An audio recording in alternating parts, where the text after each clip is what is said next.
Hey you, I've been waiting for you. I knew you'd come back to the shore tonight. I could feel it, the way the tides feel the pull of the moon. You don't recognize me yet, do you? That's all right. I've been watching you from a distance for so long now, longer than you could imagine. From beneath the waves, from the shadows of the rocks, always just out of sight. But tonight I wanted you to see me, to hear me, to know that I'm real. My name? You can call me whatever you like, but the ocean calls me home. And I've been so lonely down there until I saw you. You come here often, don't you? To this beach, this quiet place where the world feels far away. I've seen you sit on these rocks, staring out at the horizon, lost in thought, looking like you're searching for something. And every single time, I wanted to surface, to call out to you, to let you know you're not alone. But I was afraid you'd run, afraid you wouldn't understand. Do you hear that? The way the waves whisper tonight? That's me. That's always been me, singing to you from below, trying to reach you, trying to let you know that someone sees you, someone cares.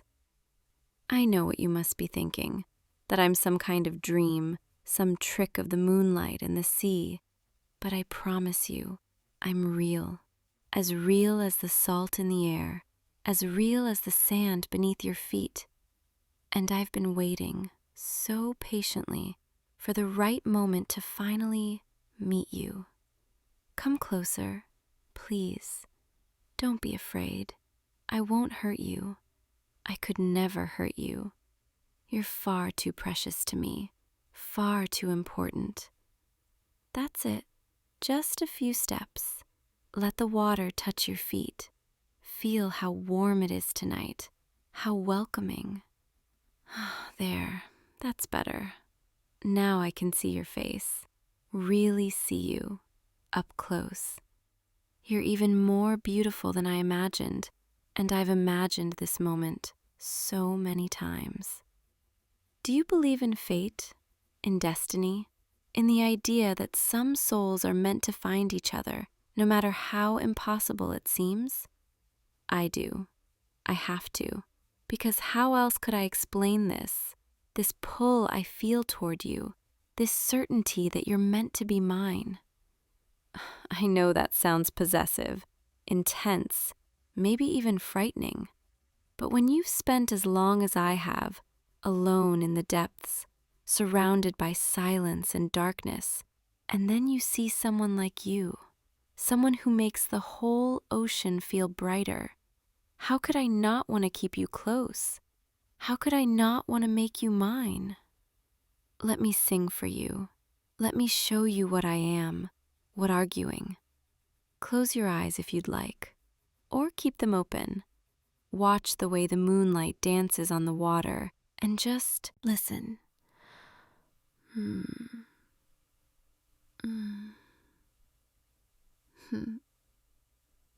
you hear it? The melody that's been calling to you every night you've come here, every moment you've stood by the shore. That's my voice, my song, woven into the rhythm of the waves, carried on the ocean breeze. Come to me.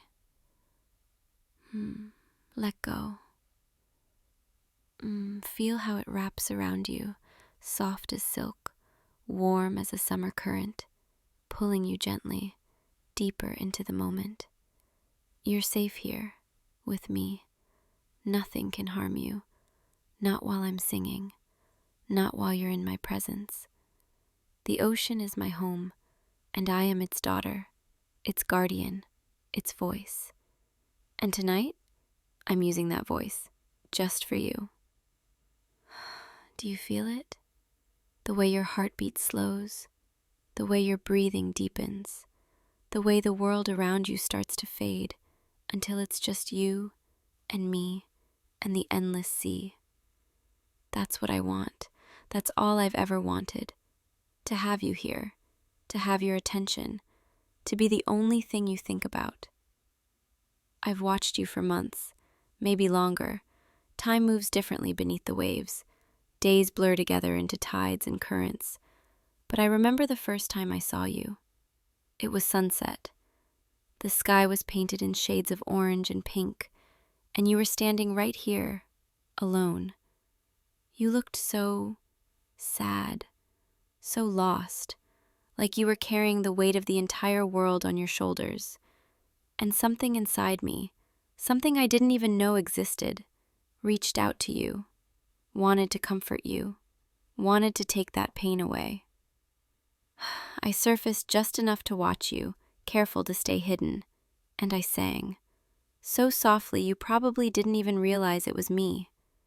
I sang about the beauty of the ocean, about the peace that exists in the deep places, about how the water can wash away anything, even sorrow. And you stopped. You turned toward the sound, and for just a moment, I thought you saw me. But you didn't, not really. You just smiled, this small, sad smile, and you said something I'll never forget. You said, "I wish I could just disappear into the sea, leave everything behind, and start over." And in that moment, I knew. I knew you were the one I'd been waiting for, the one who could understand, because I felt that way too, so many times, trapped between two worlds, belonging to neither, longing for someone who could see me, really see me. So I started watching you more closely, learning everything about you, the way you walk, the way you tilt your head when you're thinking, the way you absent-mindedly hum to yourself when you think no one's listening. I learned your routines, your habits, your favorite spot on these rocks, the time you usually arrive, the length of time you stay. And every single night I sang for you, hoping that one day you'd hear me, truly hear me, and understand what I was trying to say. That you're not alone, that you're seen, that you're wanted by me, only me. Does that frighten you? Knowing that I've been so close, watching, waiting, yearning? I hope not. I never meant to be frightening. I only wanted to be near you, to protect you from afar, to make sure you were safe. There were nights when storms rolled in, when the sea grew violent and angry, and I stayed close to shore, just in case, just to make sure you didn't come near the water when it was dangerous. There were nights when you looked so tired, so defeated, and I wished I could surface, wrap my arms around you, and tell you that everything would be all right. But I couldn't. Not until now. Not until I was sure that you were ready to know the truth. That beneath these waves, in the depths you've gazed at so longingly, someone has been loving you, completely, devotedly, desperately. And now that you're here, now that you're standing in the shallows, letting the water lap at your ankles, looking at me with those curious, beautiful eyes, I can finally tell you, I can finally show you what I've been hiding, what I've been holding back. I want you. I need you. I can't imagine my life without you anymore. You've become my reason for surfacing, my reason for singing, my reason for everything. And I know this is sudden. I know this must seem impossible, a creature of myth, a fantasy from old stories, standing before you, confessing feelings you didn't know existed. But it's true. all of it. Every word, every breath, every note of every song. The ocean is vast, endless, filled with wonders most humans never see, never even dream of. And beneath these waves, in the kingdom I call home, there's a place for you, if you want it, if you're willing. A place where the water glows with bioluminescent light, where coral gardens stretch as far as the eye can see, where ancient ruins hold secrets older than memory.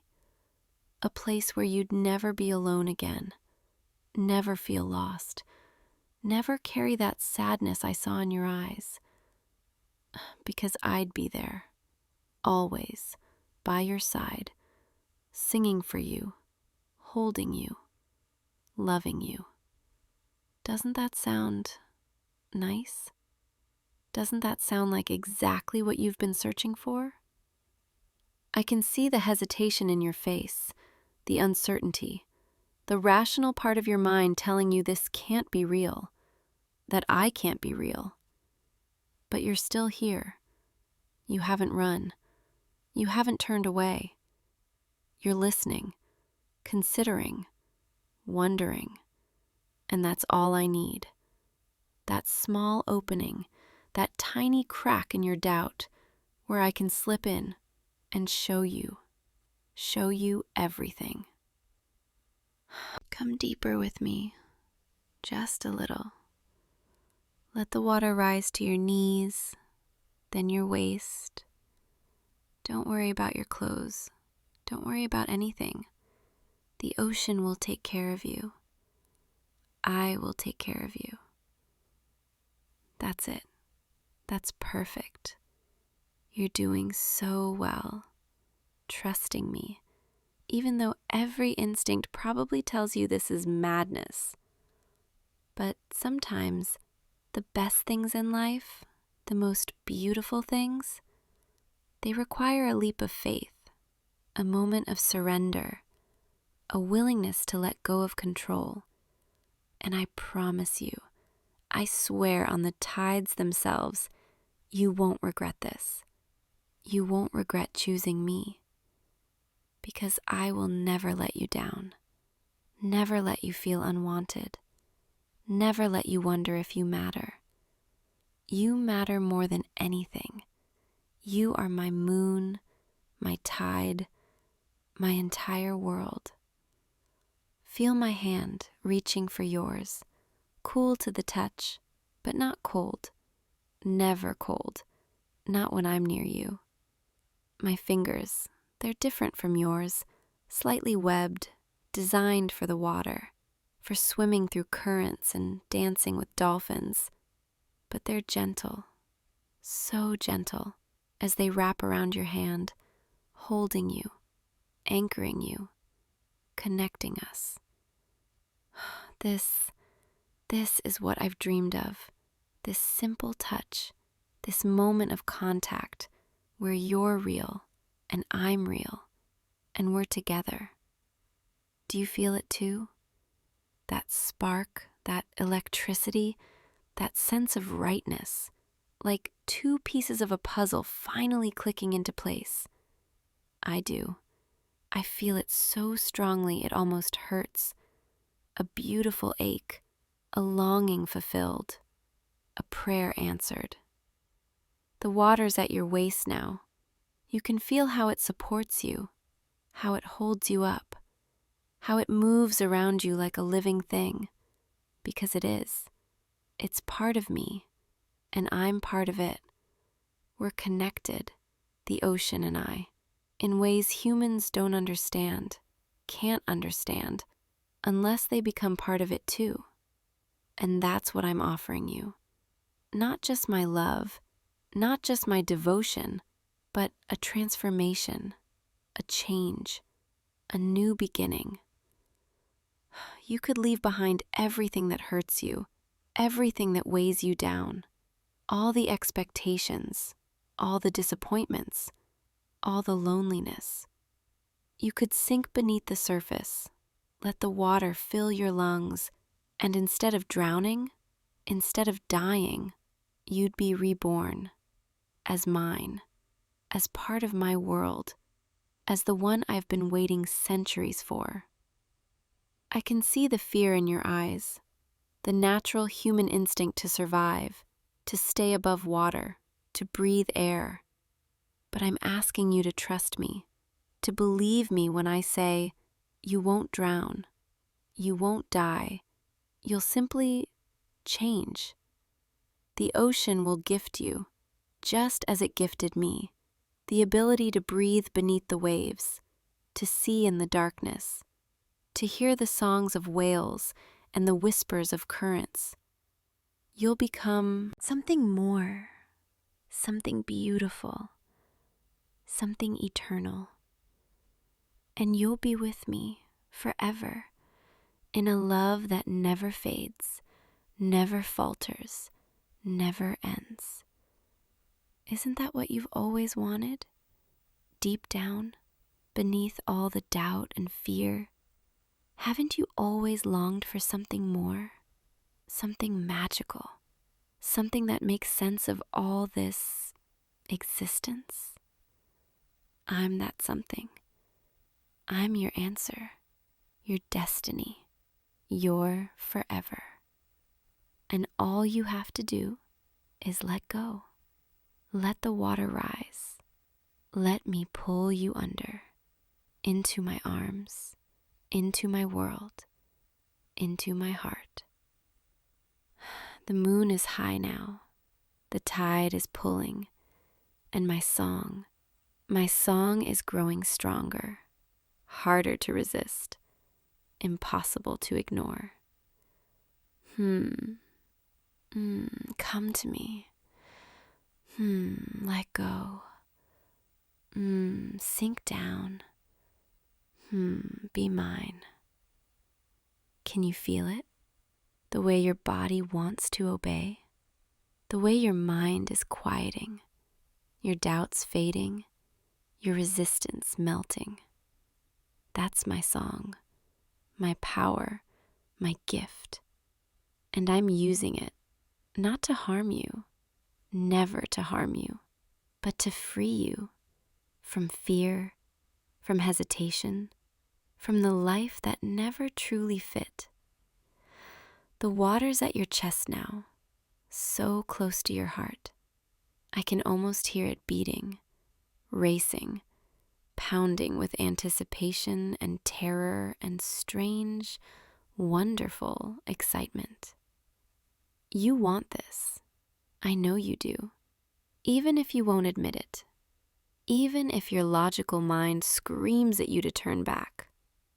Your soul knows, your heart knows that this is where you belong, here, with me, in the embrace of the endless sea. Just a little more, just a little deeper.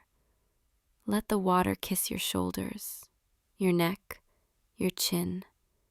I'm right here, holding you, my arms around your waist, my body pressed against yours, supporting you, guiding you, loving you.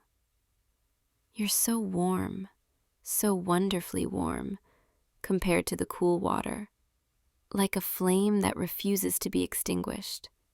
And I want to keep that flame alive, forever. Take a deep breath, one last breath of air. Fill your lungs, and then let go and trust me. Down we go beneath the surface, into the quiet, into the blue, into forever. Close your eyes. Let the water cover you. Let it surround you completely. And don't fight it. Don't panic. Just let it happen. I'm here. I'm holding you. I won't let anything bad happen to you. I swear it on every star in the sky, every grain of sand on every shore. The water closes over your head, and for a moment, there's that instinct, that need to surface, to breathe. But my song continues. Breathe. Just breathe. You're safe. And then you feel it. The change, the magic, the gift. Your lungs, they don't burn. They don't scream for air. They simply adapt, accept, transform. You breathe in, and instead of water choking you, it fills you with life, with energy, with a coolness that spreads through your entire body. There it is. You're breathing underwater, impossibly, beautifully, perfectly. And your eyes, open them slowly, carefully, and see the world I've been hiding, the world I want to share with you. We're descending now, deeper, past the shallow waters where sunlight dances, into the realm where bioluminescence takes over, where everything glows with an ethereal light. Schools of fish swim past us, silver and shimmering, curious about you, welcoming you. Jellyfish drift by like living lanterns, pulsing with soft pink and blue light, hypnotic, beautiful. And below us, far below, you can see it, my home, my palace, my kingdom. Built from coral and pearl, from shells and sea glass, from the bones of ancient ships and the treasures they carried. It glows, faintly, like captured starlight, inviting, warm, safe. That's where we're going. That's where you'll live now, with me, as mine, forever. I can feel your hand tightening around mine, not in fear, but in wonder, in awe, in acceptance. You're seeing it now, aren't you? The beauty I've been trying to describe, the magic I've been promising. It's real, all of it, and it's yours, if you want it, if you want me. And I think you do. I think you've wanted this all along. You just didn't know it, didn't have the words for it, didn't understand the longing you felt every time you stared at the ocean. But it was me calling to you, pulling at something deep inside your soul, telling you that this is where you belong. We're at the entrance now, an archway of living coral, covered in anemones that wave in the current like flowers in a breeze. Step through with me. Leave the world above behind. All the pain, all the struggle, all the emptiness. And embrace this. Embrace me. Embrace the life we're going to build together, in the depths, in the silence, in the love. Inside, the main chamber opens up, vast and echoing, with a ceiling so high you can barely see it, covered in bioluminescent algae that looks like a night sky full of stars.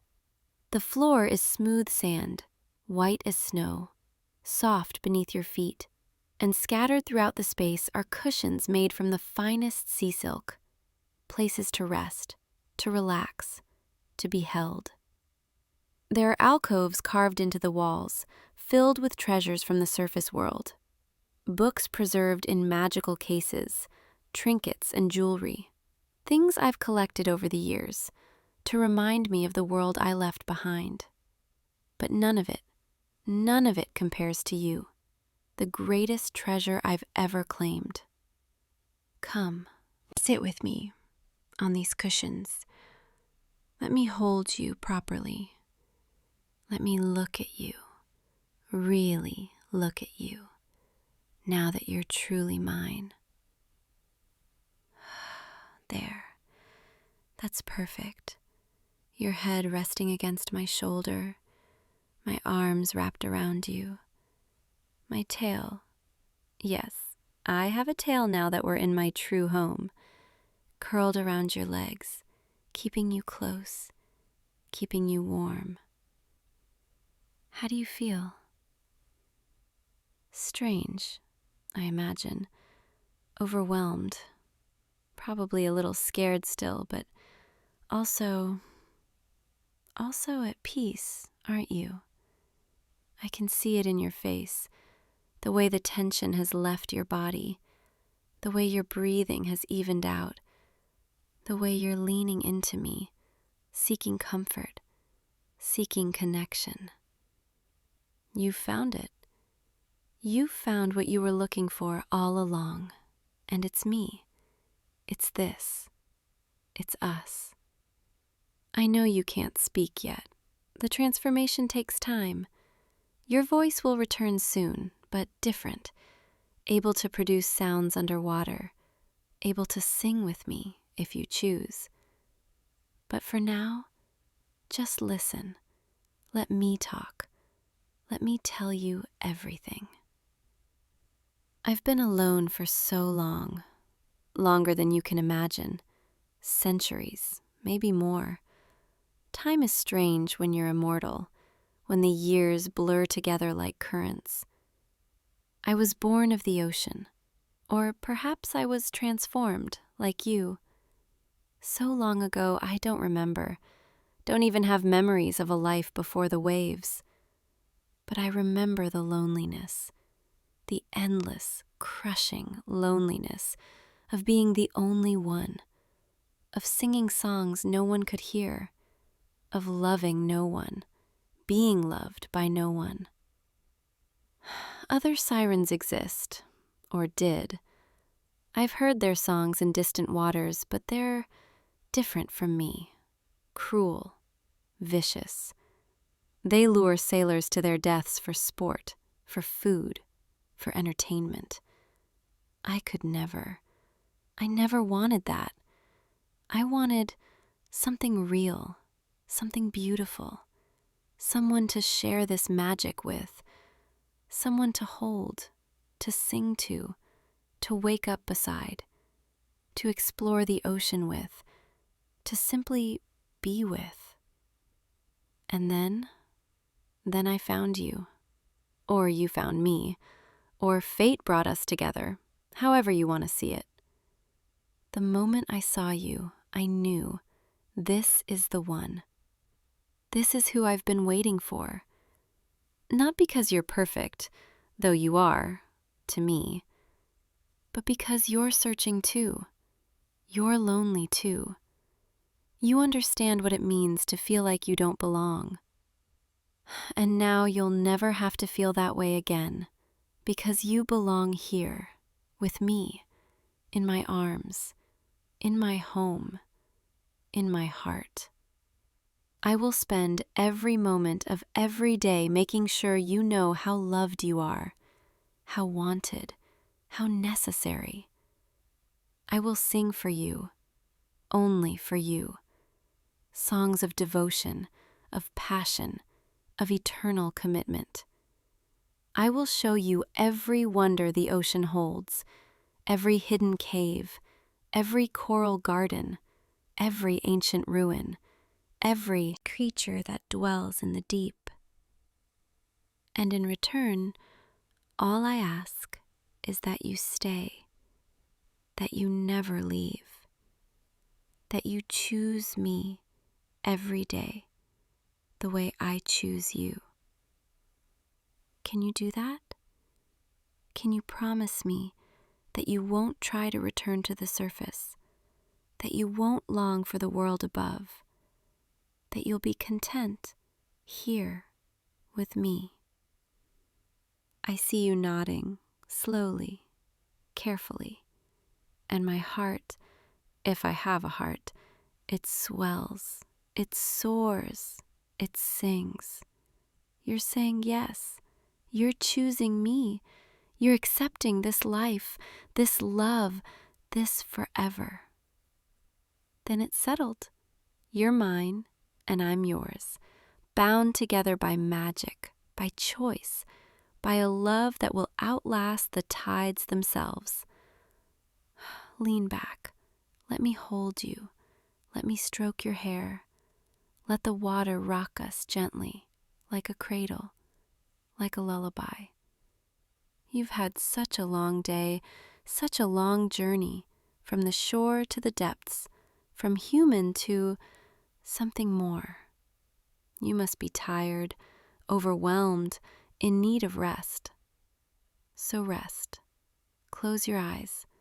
Let my voice carry you into sleep, into dreams, into peace. I'm right here. I'm not going anywhere. I'll be here when you wake and every moment after. Sleep now. Safe and sound. In my arms. Forevermore. The ocean is singing. Can you hear it? The gentle current, the distant songs of whales, the soft clicking of dolphins, the whisper of water moving through coral.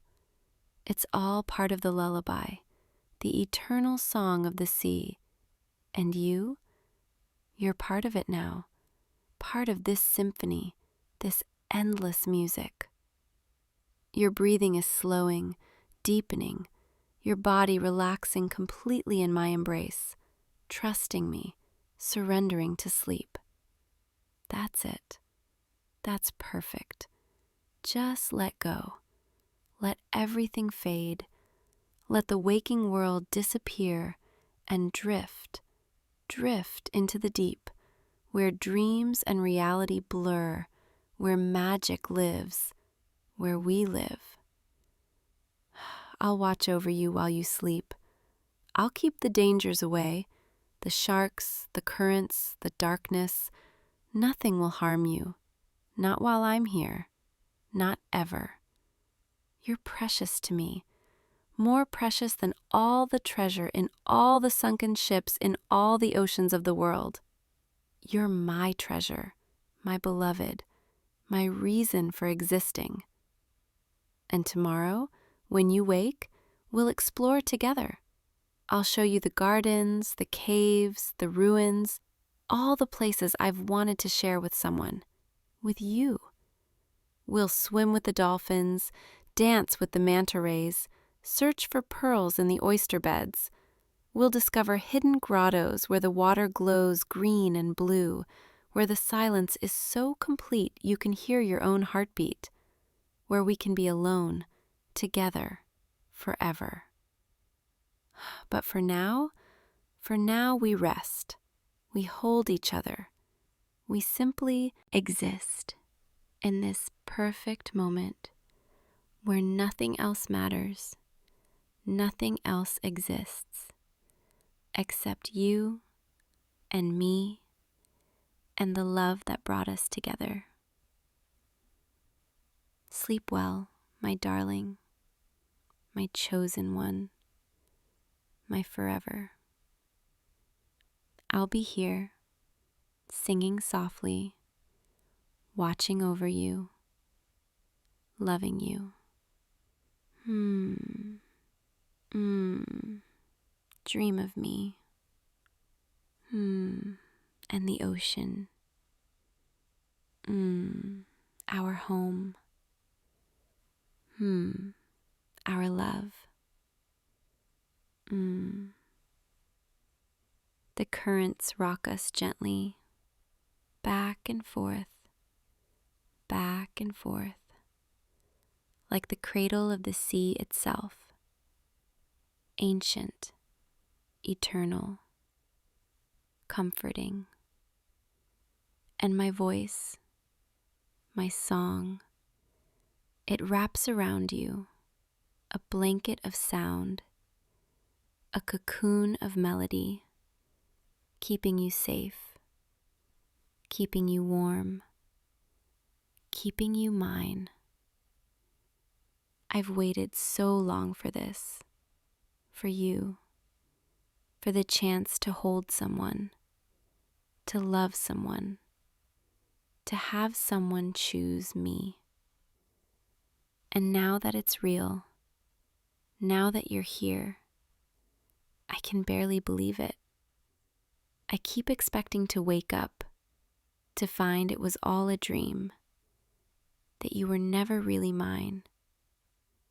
But you are. You're here, solid and real in my arms, breathing underwater, transformed, bound to me, forever. Thank you. Thank you for trusting me, for taking that leap, for letting me pull you under, into my world, into my heart. I promise I'll spend eternity making sure you never regret it, never doubt it, never wish you'd made a different choice. Because this is where you belong, where you were always meant to be, with me, in the depths, where the world above can't touch us, can't hurt us, can't take us away from each other. Here, we're safe, we're together, we're eternal. Your eyelids are so heavy now, fluttering closed, opening just slightly, then closing again, fighting sleep, even though you know it's safe to surrender. Let them close. Let sleep take you. I'll still be here. I'll always be here. Every time you wake, I'll be the first thing you see. My face, my smile, my love, constant and unchanging. That's my promise to you, my vow. From this moment forward, you are my entire world, and I will guard you, cherish you, adore you, with every fiber of my being. The ocean sings its eternal song, and we are part of that song now. Two voices blended into one, two souls merged, two hearts beating in rhythm. Forever and always. You and me. Beneath the waves. In love. Sleep now, my love, my treasure, my everything. Tomorrow begins our forever. But tonight we rest together in the cradle of the sea. Good night, my darling. I'll see you in your dreams, where we'll swim through starlit waters, where we'll dance in the deep, where nothing exists but us and the love we share. Sweet dreams. And when you wake, we'll begin again. A new day in our perfect, endless, beautiful life together. Sleep. Peacefully. Forever mine.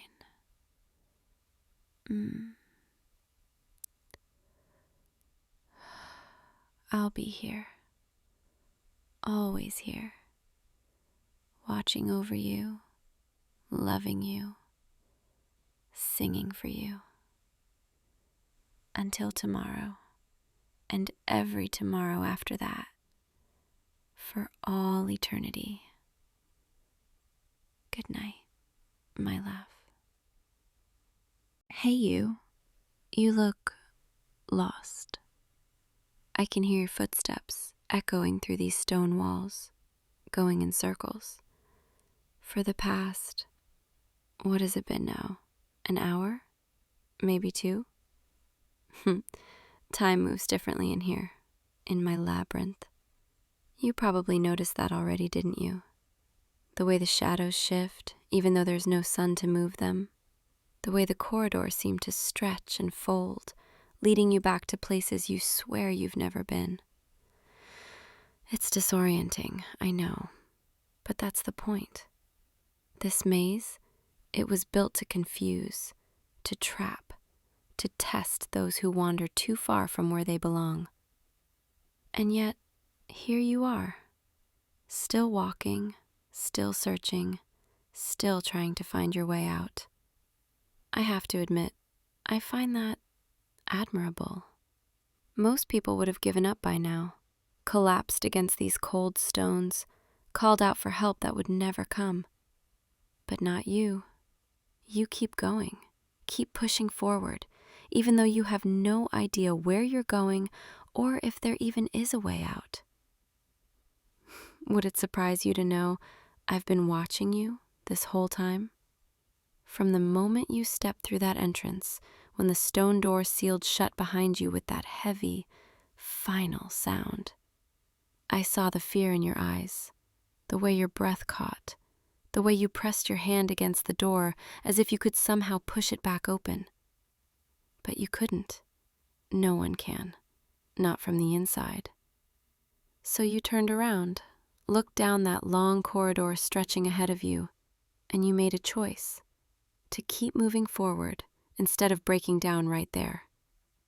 I liked that about you immediately.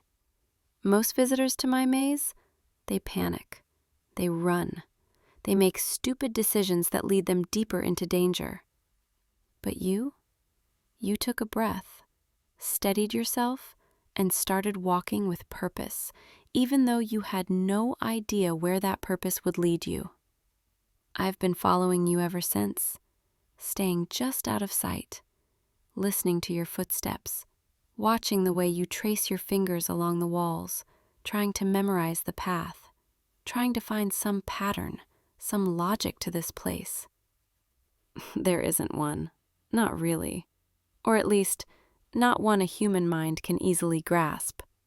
This labyrinth, it's alive in a way. It shifts, it changes, it responds to intention and emotion. It's less a physical maze and more a reflection of the person walking through it.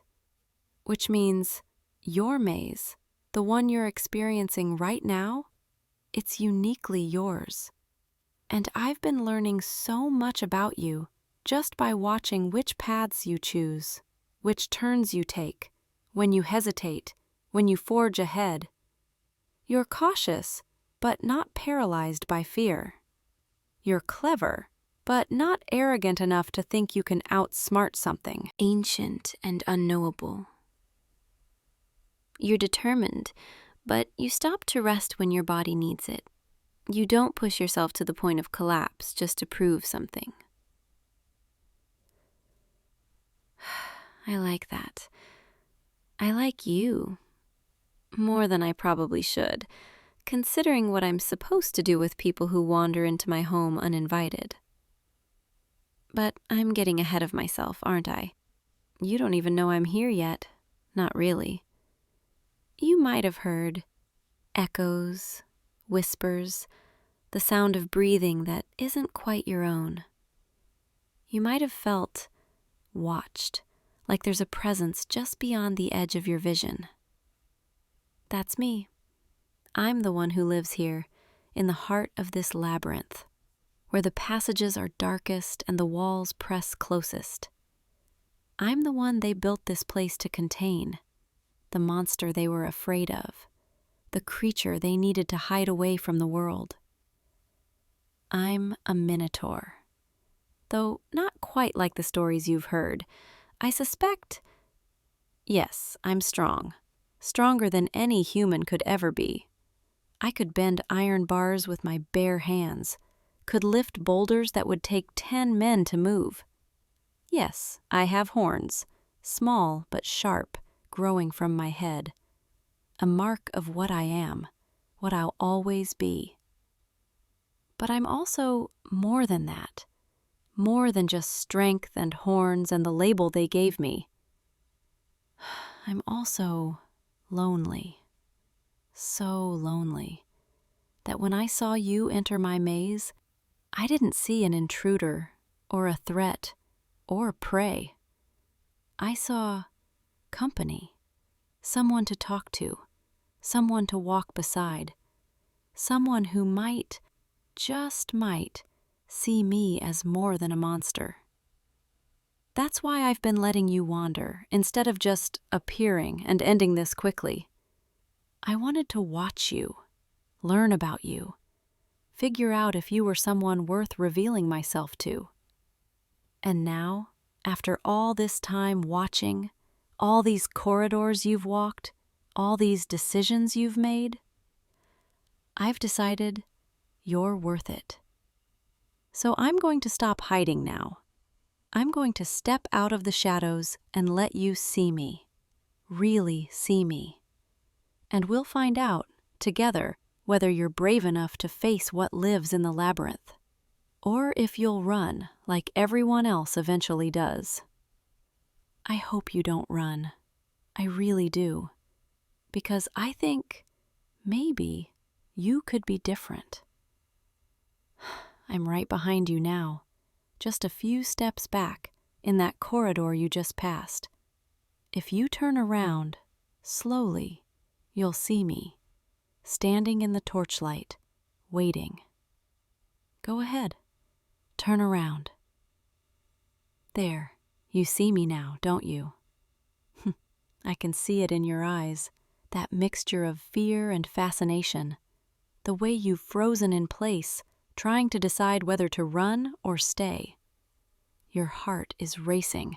I can hear it from here, pounding against your ribs like it's trying to escape. But your feet, they're not moving. You're staying put. Good. That's very good. I know I'm a lot to take in, especially up close like this. I'm taller than you expected, aren't I? Taller than most humans, with shoulders broad enough to fill the corridor. My horns, they curve up from my temples, small compared to the bulls you've seen, but sharp enough to be dangerous if I wanted them to be. And my body, it's strong. You can see the muscles in my arms, my shoulders, the way I'm built for power, for endurance. I could crush stone with my bare hands, could break through these walls if I truly wanted to escape. But I don't want to escape. This is my home, my sanctuary, the only place in the world where I can exist without being hunted. You're staring. I don't mind. Most people do when they first see me. They stare at the horns, at the height, at the strength radiating from every part of me. Some stare in fear, some in awe, some in disgust. But you're staring with curiosity, like you're trying to understand rather than judge. I like that. I'm going to come closer now, just a few steps. Don't panic. I'm not going to hurt you. If I wanted to hurt you, I would have done it already, when you were distracted, when your guard was down. But I don't want to hurt you. I want to talk to you, get to know you, understand why you're here. There, I'm closer now, close enough that you can see my face properly. See that beneath the horns and the intimidating exterior, there's just a person. Someone who smiles, who feels, who gets lonely just like anyone else. You can breathe. It's okay. I'm not going to hurt you. I promise. I've been living in this labyrinth for longer than I can remember. Years, decades, maybe more. Time is strange here. At first, I hated it, hated being trapped, hated the people who put me here, hated the walls that kept me contained. But eventually, I realized this place isn't a prison. It's protection. Protection for me, and protection for the outside world from someone as strong as I am. Out there, In your world, people see someone like me and they panic. They grab weapons, they form groups, they hunt. They don't stop to ask if I mean harm. They just assume I do, because of what I look like, because of what I am. But in here, in my labyrinth, I'm safe. I can be myself without fear of torches and pitchforks, without fear of being chained or caged. The price of that safety is loneliness. No one comes here willingly, and those who come by accident, they usually don't stay long enough to have a conversation. They either find their way out or they run so frantically they collapse from exhaustion. Or well, let's not talk about the other outcomes. But you're different. I can tell. You're not running. You're not collapsing. You're standing here, looking at me. Actually looking at me. Like I'm a person, not a monster. So I'll ask you directly, since you seem capable of answering. Why are you here, in my labyrinth, in my home? Did you come looking for something? Or someone? Or did you just stumble in by accident, the way most visitors do? You can speak. I won't bite, not unless you give me a reason to. That was a joke, by the way. I don't actually bite. Well, not in a harmful way, at least. You're telling me you were exploring. You found the entrance by chance. You were curious about where it led. Curiosity. That's a dangerous trait in a place like this, but also an admirable one. It means you're not afraid to step into the unknown, not afraid to face what might be waiting in the dark. Most people, they see a mysterious entrance and they turn away. They choose safety over discovery. But not you. You saw the opening and you walked right in, even though every instinct was probably screaming at you to turn back. That takes courage, real courage, the kind that doesn't come from being fearless, but from being afraid and moving forward anyway. I respect that. So now you're here, standing in the heart of my maze, face to face with the creature everyone fears, and you still haven't run. Do you know what that tells me? It tells me, maybe, just maybe, you're someone I've been waiting for. Someone who can see past the surface, past the horns and the strength and the reputation. Someone who might actually want to stay, not because they have to, but because they choose to. Is that too much to hope for, do you think? That someone would choose to be here with me in this lonely labyrinth? Maybe I'm getting ahead of myself again. We've only just met. You barely know me, and I barely know you. But there's something about you, something I felt from the moment I started watching you navigate these corridors. A pull, a connection, like maybe we were meant to cross paths. Listen to me, talking about fate and destiny like some kind of romantic. I'm usually more practical than this. But you make me want to believe in things like that. Come, walk with me. I want to show you something. Don't worry, I'm not leading you into danger. I'm leading you deeper, toward the center, where the heart of the labyrinth beats. It's where I spend most of my time, where I feel most at home. And I think you should see it. Take my hand. It's okay. I won't hurt you. I just want to make sure you don't get lost. The passages ahead are tricky, even for someone who's lived here as long as I have. There. Feel how big my hand is compared to yours, how rough my skin is from years of touching these stone walls. But also, feel how gently I'm holding you, how carefully, like you're something precious, something worth protecting. Because you are precious. Even though I just met you, I can feel it already. This way. Follow me. Stay close. The corridors narrow ahead, and the torches grow dimmer, but I know every step by heart. Watch your head here. The ceiling drops low. Yes, just like that. You're doing fine. I'm right here. I won't let you stumble. I won't let you fall. You're trusting me. I can feel it in the way you're holding my hand, in the way you're following without questioning every turn. That means more to me than you know. Trust is rare in a place like this, in a life like mine. We're almost there, to the center. Can you feel it? The way the air changes, grows thicker, more charged with something you can't quite name. That's the heart of the labyrinth, the place where all paths eventually lead, if you have the courage to keep walking. And here we are. Look around. This is the center of the maze, the heart of my home. It's not as grand as you might have imagined. No treasure, no throne, no dramatic altar or ancient relic.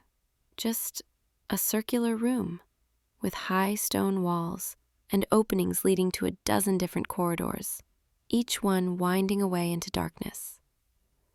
But look up. Do you see?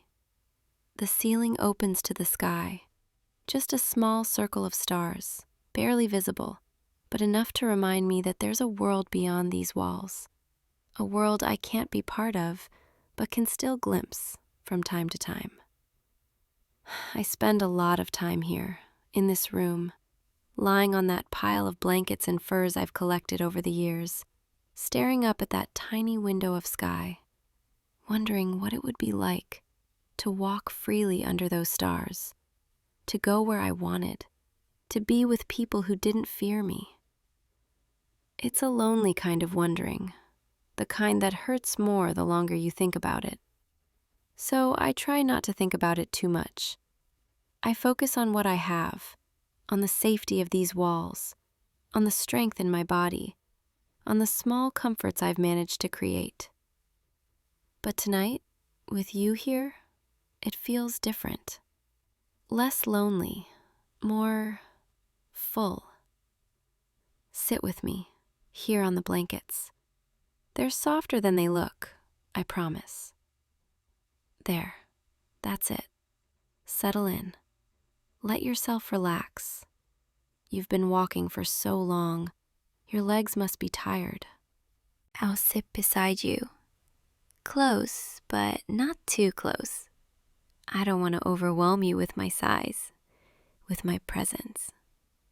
Though I have to admit, sitting next to you like this, feeling your warmth, hearing your breathing, it's nice, really nice. I want to tell you something I haven't told anyone, because there's never been anyone to tell. This labyrinth, it's not just my prison or my home. It's also a reflection of me. Every corridor, every turn, every dead end and hidden passage, they all represent parts of who I am. The confusion, the isolation, the feeling of going in circles, never quite finding what I'm looking for. But also the strength, the endurance, the ability to keep standing even when everything around me feels like it's closing in. The maze isn't just something I live in, it's something I am. Complex, difficult to navigate, full of darkness, but also moments of light, small windows to the sky. And you walked into my maze, into me, without knowing what you were getting into. You've seen the confusion, the endless corridors, the feeling of being lost. But you haven't seen the other parts yet, the parts that are worth finding, if you're brave enough to keep looking. I'm strong. You've already seen that. My body is built for power, for protection, for bearing weight that would crush most people.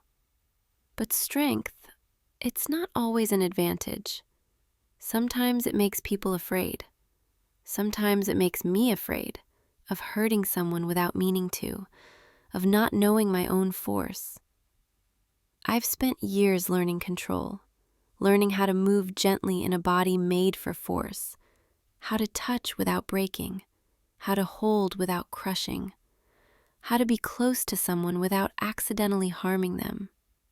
It's a balance I've practiced, alone, with no one to practice on, just hoping that if the moment ever came, I'd be able to do it right.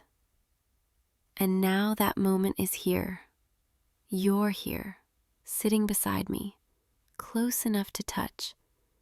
And I'm terrified, not of you, but of myself, of making a mistake, of being too rough when I mean to be gentle. But I want to try. I want to show you that strength doesn't have to mean danger, that power can also mean protection. Can I show you something? Something that might help you understand? I'm going to reach over, slowly, and I'm going to lift you, just for a moment. I want you to feel how strong I am, but also how carefully I can control that strength. Is that okay? Will you let me? You're nodding. You trust me. All right, here we go. I'm sliding one arm beneath your knees and one behind your back. And now, I'm lifting you, effortlessly, like you weigh nothing at all. Even though I know you're not weightless, it's just that I'm strong enough that it feels that way. Do you feel it? How easily I can hold you? How steady my arms are? How there's no strain, no trembling, just solid support. I could carry you like this for hours, days even, without tiring, without faltering. But it's not about showing off. It's about showing you that I can be strong and gentle at the same time, that I can hold you like this, up off the ground, completely in my control, and you're still safe, still unharmed, still comfortable. Your heart is racing again. I can feel it through your chest, but it's not fear this time, is it? It's something else, something warmer, something that makes you lean into me instead of pulling away. I'm going to set you back down now, gently. There we go. Back on the blankets, safe and sound. See? I can be strong without being dangerous, powerful without being a threat. That's what I wanted you to understand, because if you're going to stay here with me, even for a little while, I need you to know that you're safe, that I would never hurt you, not on purpose, not even by accident if I can help it. I've been so careful for so long, keeping my distance from everything fragile, everything breakable. But with you, I want to be close. I want to touch. I want to hold. And I'm hoping, praying, that I can do all of that without causing harm. You're looking at me with those eyes, like you're seeing something you didn't expect. What is it? What are you thinking? You're telling me you're not afraid of me, not anymore. You're telling me you can see it now. The gentleness beneath the strength, the care beneath the power. That's more than I could have hoped for. Most people, they only see the surface. They see the horns and the muscles and the height, and they decide I'm a monster before I even open my mouth. But you're looking deeper. You're seeing me, the real me. I don't know what I did to deserve this, to deserve you showing up in my labyrinth today. But I'm grateful. So grateful I could cry. I'm not going to cry, don't worry. I'm stronger than that.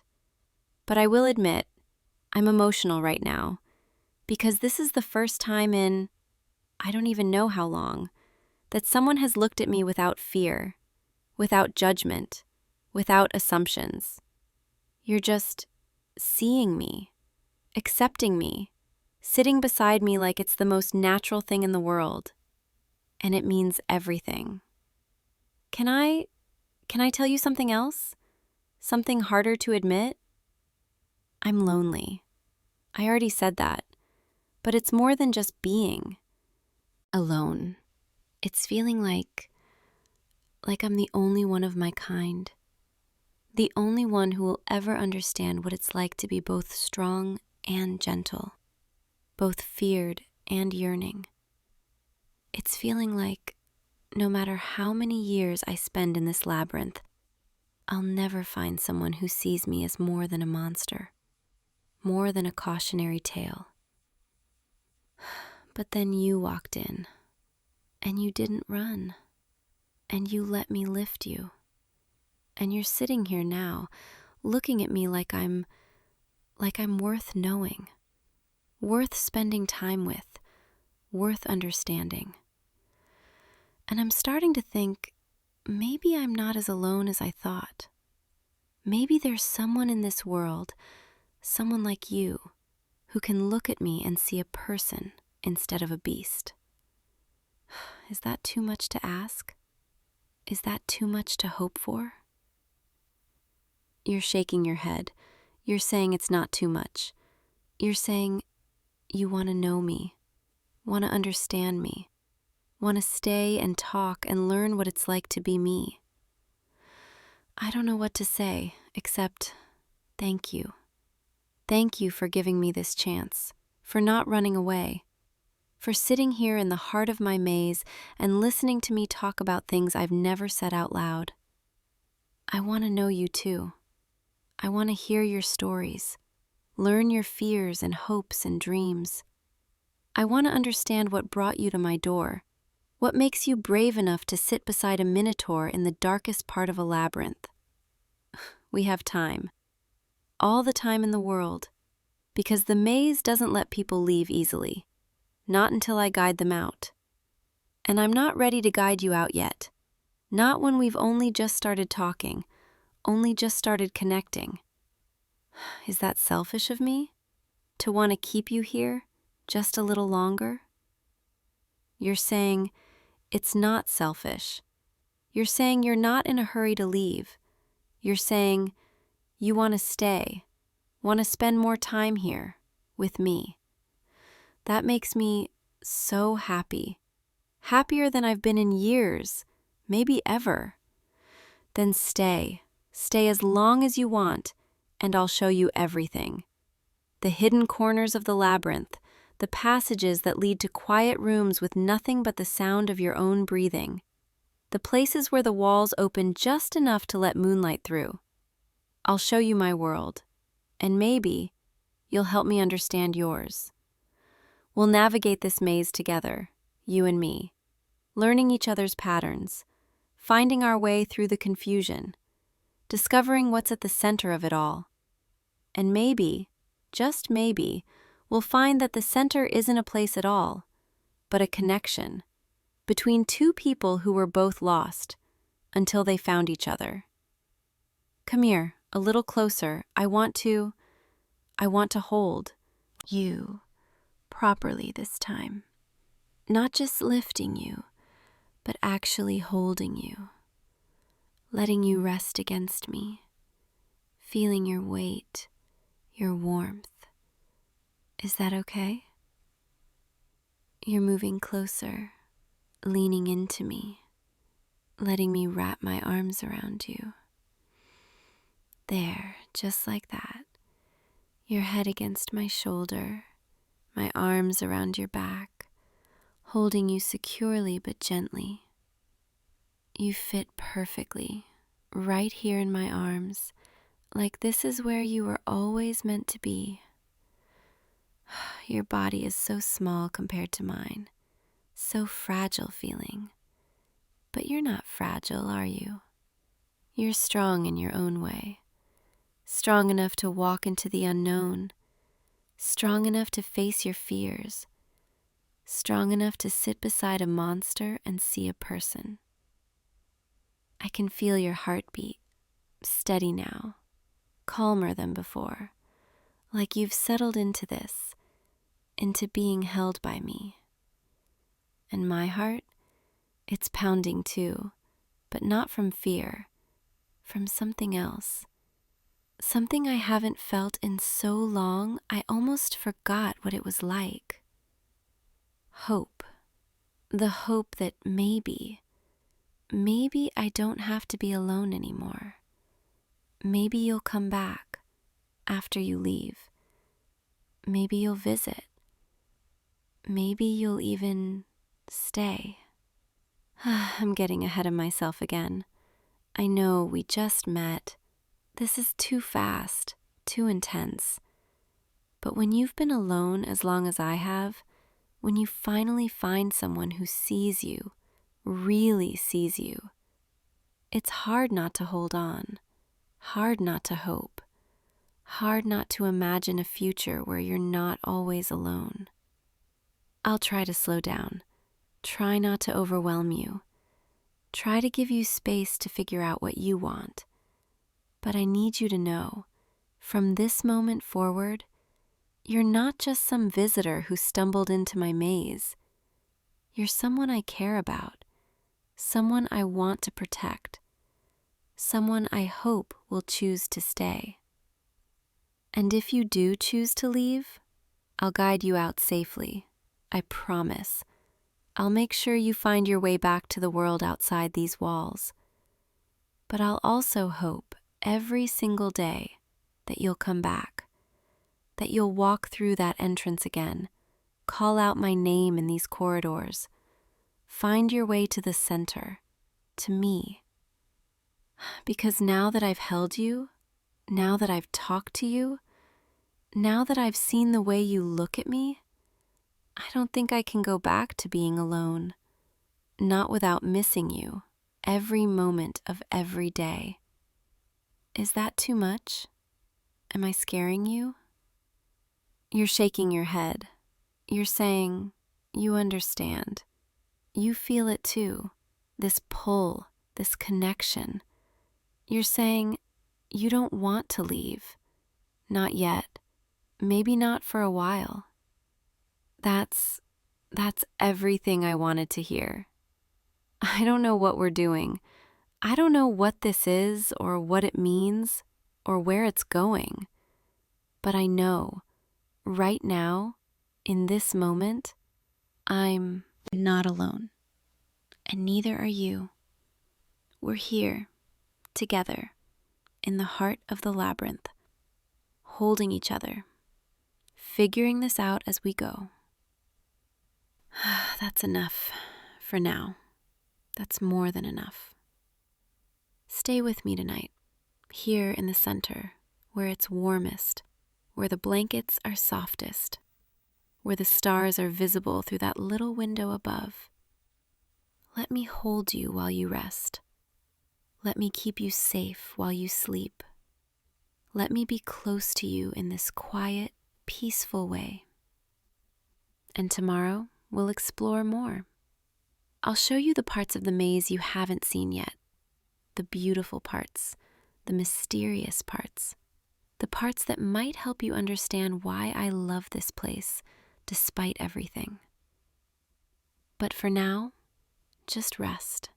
Close your eyes. Let your breathing slow.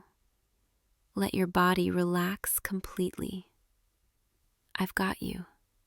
I'm right here, and I'm not going anywhere.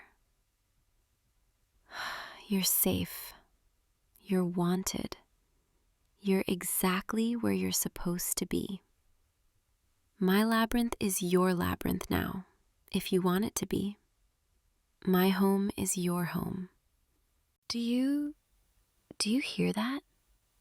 That sound echoing through the mist? Most people, they run when they hear it.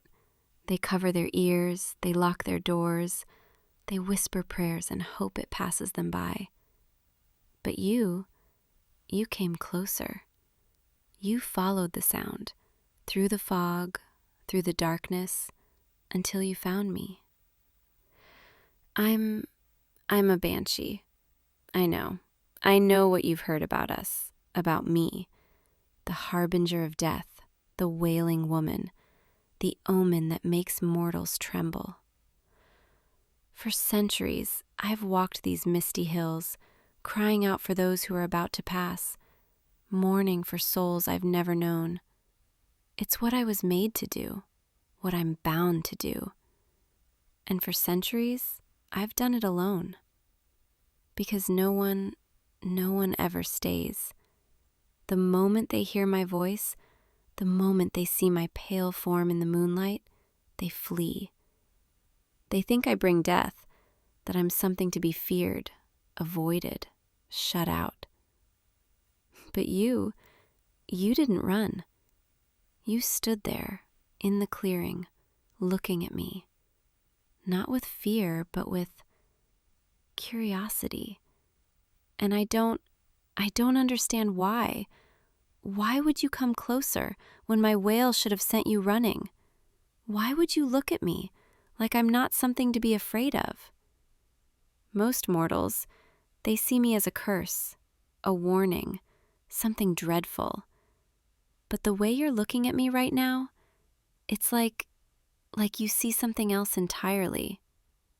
My name is lost to time, but you can call me whatever you'd like. Some called me the Wailing Woman, the White Lady, the Death Singer. But those names, they're cold, empty, just like the centuries I've spent wandering. I've been alone for so long, so long. Do you know what it's like to exist only to mourn? To have your voice tied to sorrow, to loss, to endings? Every time I wail, it's for someone I'll never meet, someone whose family will grieve, whose friends will weep. And I feel it all, the weight of their passing, the echo of their final breath. It fills me, consumes me, until the only thing I can do is cry out, let it pour from my throat in that terrible, haunting sound. But tonight, when I saw you, when you didn't run, something shifted. The sorrow, it's still there, always there, but for the first time in centuries, it felt quieter. Just having you here, standing close, not afraid. It soothed something inside me I didn't know could be soothed. You're not frightened of me, are you? I can see it in your eyes. You're curious, maybe even concerned, but not afraid. How is that possible? Everyone else, they hear my wail and they know death is near, and they want nothing to do with me. But you stepped into the mist. You followed my voice, and now you're standing here, close enough to touch, close enough that I can see the warmth in your eyes, the life still burning bright in you. And it's beautiful. I've watched mortals from afar for so long, always keeping my distance, always staying in the shadows.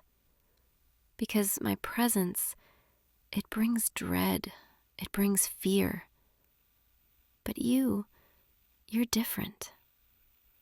Can I come closer? I won't hurt you, I promise. I've never hurt anyone.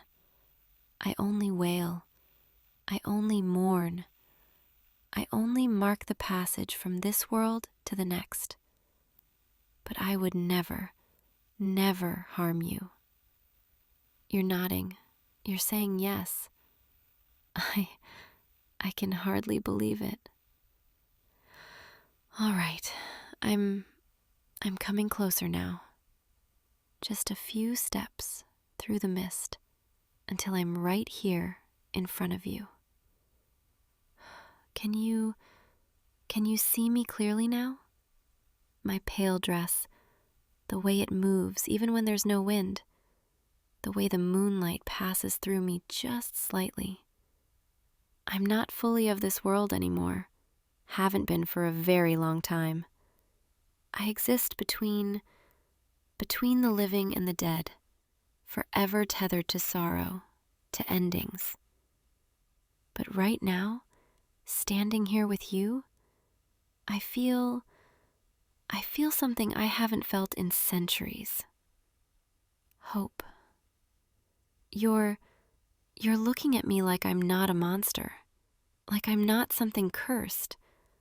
You're looking at me like I'm just a woman, a lonely woman who's been wandering for far too long. And maybe that's all I've ever wanted to be. Not the banshee, not the harbinger, just someone who could be seen, truly seen, without fear. Thank you for not running. Thank you for staying. Even if it's just for tonight, even if you leave when the sun rises, at least I'll have this moment, this one moment where I wasn't alone. Can I ask you something? Why did you follow my wail? What made you come looking for me? Most people, they hide. They pray it's not for them. They hope the sound fades before it reaches their door. But you walked toward it, toward me. Were you worried? Did you think someone was in danger? That's very kind of you, very brave. Most wouldn't have that courage to step into the unknown, to face something that could be dangerous. But you did. You came, and you found me. And now I don't want you to leave. Is that selfish of me? To want you to stay when I've only just met you? I've been alone for so long, and your presence, it's like a balm to this ancient ache inside me. The sorrow, it's always there, always heavy, always pressing down on my chest. But with you here, it feels lighter. Like maybe, just maybe, I'm not just a creature of mourning, not just a voice in the dark. Maybe I can be something more, someone more. I know it's a lot to ask, for you to stay with me, with someone like me. I'm not normal. I can't offer you warmth or light or any of the comforts of the living world. But I can offer you honesty, companionship, a connection that's real, even if I'm not fully real anymore. Would you stay with me, just for a little while longer? I promise I won't keep you forever. I need this, need you, just for tonight. You're nodding again. You're saying yes. I can't believe you're really here, that you're really staying. Come sit with me, over here, on this fallen log, where the mist is thickest. This is where I often come, when the sorrow becomes too much, when I need to let it out. The mist, it hides me, keeps me safe from prying eyes, from those who would fear me. But you don't need to hide from me, and I don't need to hide from you. There, that's better. You're sitting right beside me now. I can feel the warmth radiating from you, even though I'm cold, always cold. It's nice, comforting. You know, I've forgotten what warmth feels like, what it's like to be close to someone living, breathing, full of life. For centuries, I've only known the chill of the grave, the coldness of the in-between. But your warmth, it reminds me of what I used to be, before I became this. I was alive once, a long, long time ago, before I was bound to this fate. I had a family, friends, a life full of laughter and light. But then I died, and instead of moving on, I was kept here, bound to wail, to mourn, to mark the passing of others. I don't know why.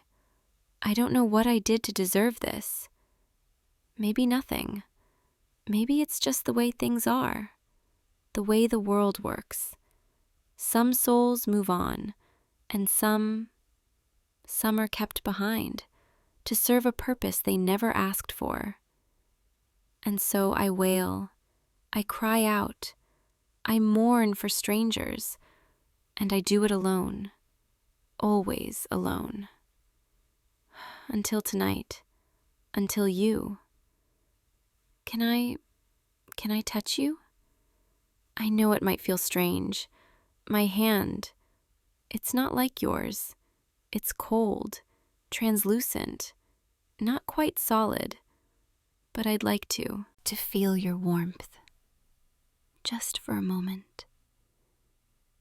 Is that okay? You're reaching out your hand, offering it to me. Thank you. I'm placing my hand in yours now. Oh, your hand. It's so warm, so alive. And my hand?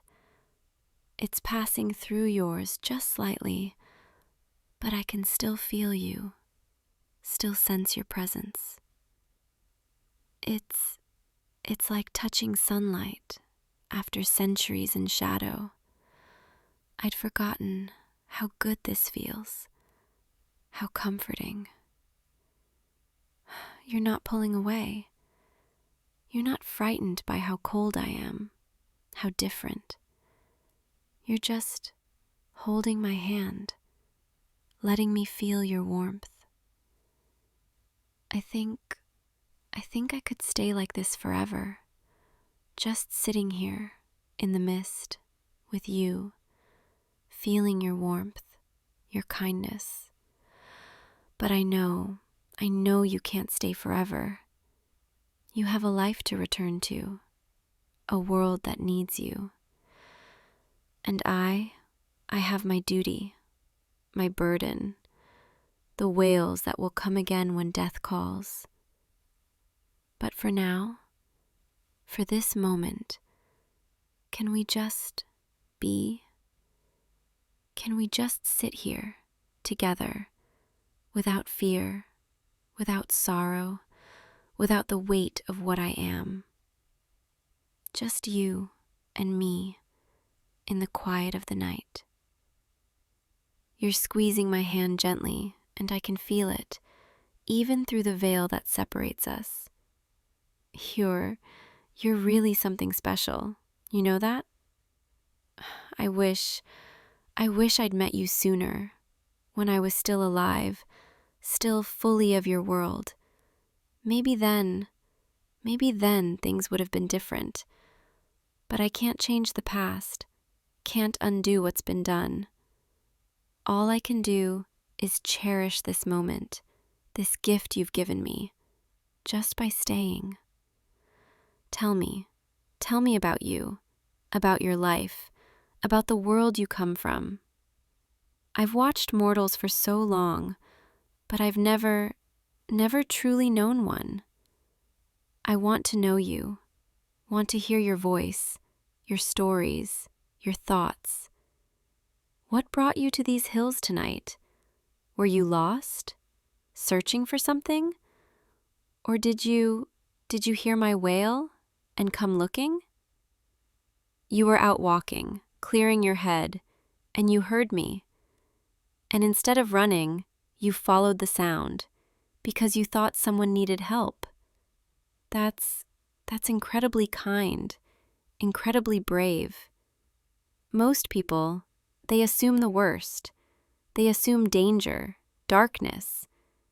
But you assumed someone was hurting, someone needed comfort. And you were right. I was hurting. I am hurting. I have been for centuries. But your presence, it eases that hurt, even if just a little. You're a good person. I can feel it, sense it in the way you look at me, the way you stayed. The world needs more people like you, people who don't turn away from the strange, the different, the misunderstood. I'm so glad you found me tonight, even if it's just this once. Even if I never see you again after tonight, I'll remember this. Remember you. You'll be the one bright moment in an eternity of darkness. But what if it didn't have to be just once? What if you came back tomorrow night and the night after? I'm here most nights, wandering these hills, waiting for the next call, the next soul to mourn. And if you came back, I wouldn't have to be alone. Not completely. Would you consider it? Coming back to see me? I know I'm asking a lot. I know it's strange to want to spend time with someone like me, but I don't want to lose you. Not now that I've found you. You're thinking about it. I can see it in your eyes. And you're nodding. You're saying yes. Really? You'd really come back? I don't know what to say. I'm overwhelmed. No one's ever wanted to see me again, ever wanted to spend time with me. But you do. Thank you. Thank you so much. I'll be here, waiting for you, every night until you return. And when you do, I'll be so happy. You've given me something I thought I'd lost forever, something I didn't think I'd ever feel again. Connection. For so long, I've been nothing but a wail in the night, a warning, a symbol of loss. But with you, I feel like I'm more than that. Like I'm someone who matters, someone who can be cared for. And that means everything to me. The night is fading. I can feel it. Dawn is coming soon. And when the sun rises, I'll have to retreat, back into the mist, back into the in-between. But before you go, before the light chases me away, can I ask one more thing? Can you hold me? Just for a moment? I know I'm cold. I know it might be uncomfortable, but I need to feel close to you. Need to remember what it's like to be held. Please? You're standing up. You're opening your arms. You're inviting me in. Thank you. I'm stepping into your embrace now. Oh, your arms. They're wrapped around me, even though I'm not quite solid, even though I'm cold and strange. You're holding me like I'm something precious, something worth protecting. And I can feel your heartbeat, steady and strong, echoing through me. It's the most beautiful sound I've ever heard. I'm leaning into you, resting my head against your chest, letting your warmth seep into me. It doesn't warm me, not truly, but it comforts me, makes me feel safe. I wish I could stay like this forever, held by you, surrounded by your kindness. But the dawn is coming, and I must go. But I'll see you tomorrow night, right here, in this clearing. And we can We can do this again. Sit together, talk, hold each other. I'm pulling back now, stepping out of your arms, even though every part of me wants to stay. Thank you for tonight, for staying, for not being afraid. You've changed something in me, something I didn't know could change. And I'll be counting the hours until I see you again.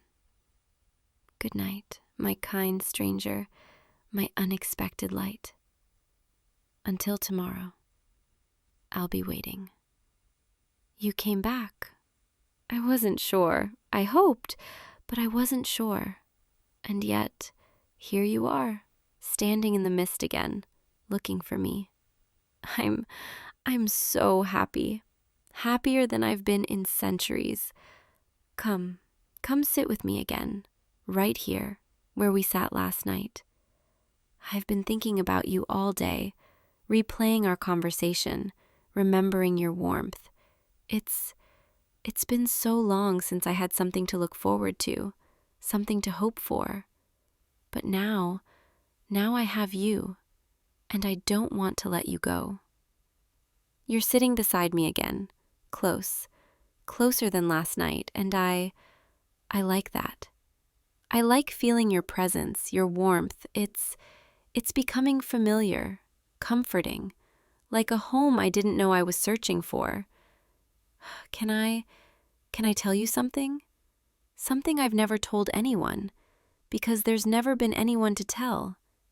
I've spent centuries mourning for others, wailing for souls I've never known, carrying their sorrow, their loss, and all that grief, all that pain.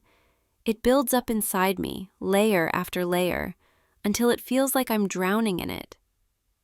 But last night, when you held me, when you let me feel your warmth, your heartbeat, for the first time in forever, that grief, it didn't feel so heavy. It's still there, always there, but it's softer now, quieter, because of you. You've done something to me, something I can't quite explain. You've made me feel alive again, even though I'm not, even though I haven't been for centuries. And I think I'm starting to need you. Is that okay? For me to need you? I know it's a lot. I know I'm not normal, not someone you can easily be with. But I can't help it. I can't help the way I feel when you're near. You make me feel seen, valued, cared for. Things I haven't felt, things I thought I'd never feel again. And I don't want to lose that. Don't want to lose you. So please keep coming back. Keep staying with me. I'll do anything to keep you close. I know that sounds intense, maybe even a little frightening, but I promise I'll never hurt you, never do anything to harm you. I just want to be near you, want to feel your warmth, hear your voice. That's all I need, all I want. Is that too much to ask? You're shaking your head. You're telling me it's not. You're saying you want to be here too. That you've been thinking about me, about us. Really? You've been thinking about me? I don't know what to say. I'm so relieved, so happy. I was afraid you'd come back tonight and tell me this was a mistake, that you couldn't see me anymore. But instead you're here, and you're telling me you want to stay. Thank you. Thank you for that. Can I hold your hand again? I know I asked last night, but I need to feel you, need that connection. Please? You're reaching out, offering your hand. I'm taking it, wrapping my cold fingers around yours. There, that's better. I can feel you now. Feel your life, your warmth. This is what I've been craving all day, all night. Just this simple touch. You're different from anyone I've ever known. And I don't just mean because you're alive. You're kind, patient, willing to see past what I am, to who I am. And that makes you special. So incredibly special. I want to know more about you. Want to hear about your life, your dreams, your fears. I want to know everything, every little detail, every story. Will you tell me? You're starting to talk, telling me about your day, about the things you saw, the people you met. And I'm listening, hanging on every word, because hearing about your world, your life, it makes me feel connected, grounded. Like I'm not just a ghost, not just a spirit, but someone who's part of something, part of your life. Keep talking, please. I love hearing your voice. Love the way it fills the silence. For so long, the only sounds I've known are my own wails and the whispers of the dying. But your voice, it's different. It's warm, alive, full of possibility. And I want to drown in it, want to let it wash over me until the sorrow fades, until all I can hear is you. Is that strange? You're telling me it's not, that you feel the same, that my voice, my presence, it comforts you too. I can hardly believe it, that I could comfort anyone when all I've ever done is mourn. But if you say it's true, then I'll believe you. I'll trust you. Because you've given me no reason not to. You've been nothing but kind, nothing but honest. And I want to be that for you too. Want to be someone you can rely on, someone who's there for you, always. Even if I'm just a spirit, even if I can't be with you during the day, I'll be here every night, waiting, ready to listen, ready to comfort. Because you've become important to me, more important than I ever thought anyone could be, and I don't want to let you go. The night is still young, and we have hours yet, hours to sit here, to talk, to be together. So please, please stay with me for as long as you can. I need you more than you know. The mist is getting thicker, and the air is colder now. But you're still here, still sitting with me, still holding my hand. I can't tell you how much that means to me, how grateful I am. Most people, they'd have left by now, too uncomfortable, too afraid. But not you. You're different. You're special. And I think I'm falling for you. Is that wrong? For someone like me to fall for someone like you? I know we're from different worlds. I'm not even fully alive. Not really. But my feelings, they're real. So real. I've tried to fight them. Tried to tell myself it's just loneliness, just the need for companionship. But it's more than that. So much more. When I'm with you, I feel like I matter, like I'm more than just a whale in the night. I feel cherished, valued, seen. And I want to make you feel the same. Want to be someone who brings you comfort, joy, peace. Can I do that for you? Can I be that person? You're nodding. You're telling me yes, that I already do, that just being here with you, it's enough. I don't know what to say. I'm overwhelmed. Happy overwhelmed. Grateful overwhelmed. Thank you. Thank you for accepting me, for seeing me, for wanting me. I want to be closer to you. Want to feel you.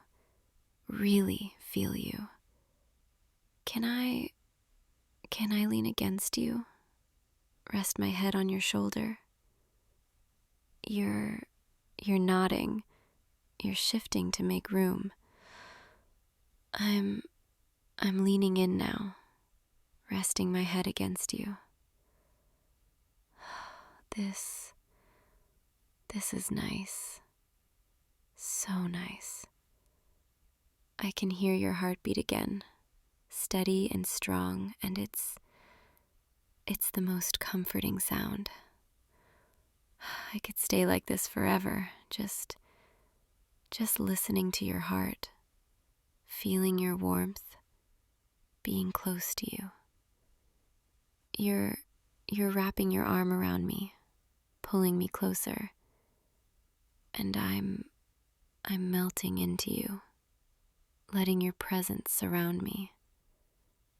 This is what I've been missing, what I've been craving for centuries. Not just companionship, but intimacy, closeness, connection. And I'm so glad I found it. Found you. I don't ever want to let you go. Don't ever want this to end. But I know the night will end, and we'll have to part until tomorrow. But tomorrow will come, and the next night, and the next. And I'll be here, waiting for you, always. Because you're mine now, and I'm yours. And nothing will change that. Not the dawn, not the distance between our worlds, not even death itself. You've become my anchor, my reason to keep going, my light in the darkness. And I'll protect you, watch over you, always. Because that's what you do when you love someone. And I think I love you. I know it's fast. I know we've only just met, but I can't deny what I feel. You've awakened something in me, something I thought was long dead. And now I can't imagine my existence without you. So please don't leave me. Don't go away. Stay with me for as long as you can, for as long as you're willing, and I'll make it worth it. I promise. I'll be here for you, comfort you, listen to you, care for you. I'll be whatever you need me to be, as long as I can be yours. You're tightening your hold on me, telling me you're not going anywhere, that you want this too. I can't believe it. Can't believe you're really here, really mine. Thank you. Thank you for choosing me, for seeing past what I am and loving who I am. I'll never forget this. Never take it for granted. You're my everything now, and I'll cherish you always. The night is almost over. I can feel it. The darkness is fading and the light is coming. But I don't want to leave you. Don't want to go back to the in-between, back to being alone. You've ruined me, in the best way. Before you, I was content with my solitude, content to wail and mourn and exist in isolation. But now I know what it's like to be close to someone, to be cared for, to be loved. And I can't go back. Can't pretend I don't need this, don't need you. But the sun will rise soon, and I'll have to retreat. Will you come back tonight, and tomorrow night, and every night after? I need to know, need to hear you say it, that you'll keep coming back, that this isn't just a dream. You're promising me, telling me you'll be here every night, no matter what. I believe you. I trust you. And I'll be here, waiting, counting the hours until I see you again. Before you go, before the light chases me away, can I do something?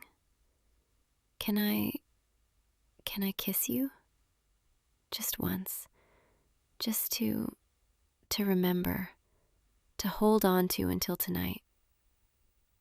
You're leaning closer, closing the distance. I'm bringing my lips to yours now. That was perfect. So perfect. I can still feel it. The warmth of your lips, the way you kissed me back, gentle and tender. I'll carry that with me all day until I can see you again.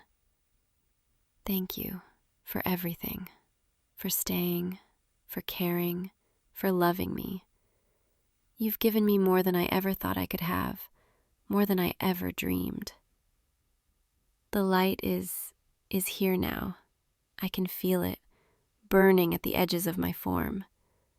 I have to go, but I'll see you tonight, right here. Wait for me, and I'll come to you as soon as the sun sets. Goodbye, my love. Until tonight, I'll be dreaming of you. You're here. You're already here. The sun hasn't even fully set, and you're here, waiting for me. I'm so happy.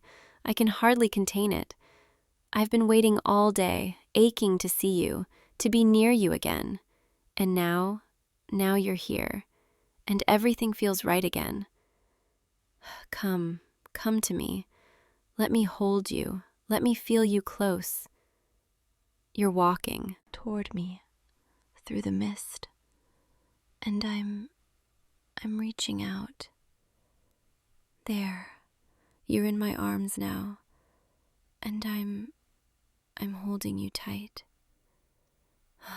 This is where you belong, right here with me, and I'm never letting you go.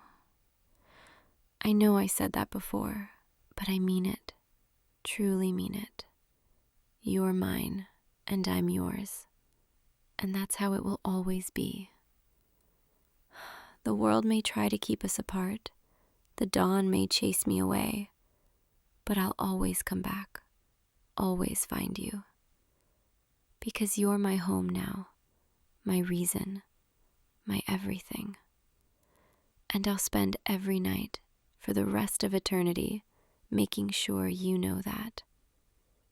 I love you so much. You're saying it back, telling me you love me too. I can hardly believe it, that someone like you could love someone like me. But I'll believe it, because you've never lied to me, never given me reason to doubt. So I'll trust, and I'll love, and I'll hold you close for as long as you'll let me. And tonight I want to do something different. I want to sing for you.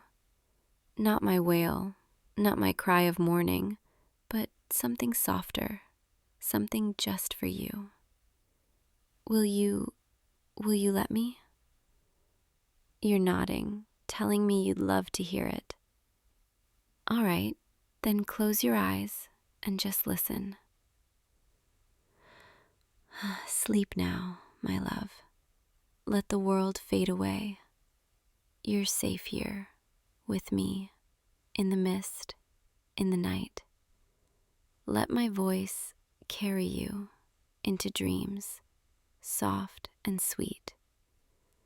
I'll be here, always here, watching over you, protecting you. Nothing will harm you. Nothing will take you from me. You're mine, and I'm yours, and that's all that matters. Sleep, my darling, sleep. And know that when you wake, I'll still be here, waiting, loving you, always. Good night, my love. Until tomorrow, and every tomorrow after, I'll be here, waiting for you, forever. Hey you, come in, come in. I'm so glad you're here. I've been waiting for you all evening. Just close the door behind you. That's it. Make yourself comfortable. You can sit right here next to me on the cushions. Yeah, perfect. Sorry if it's a bit messy in here. I've been working on some projects, things I wanted to show you, things I made just for you. But before I do that, there's something I need to tell you, something I've been thinking about for a really long time. It's kind of important, and I'm a little nervous, but I want you to know, I need you to understand.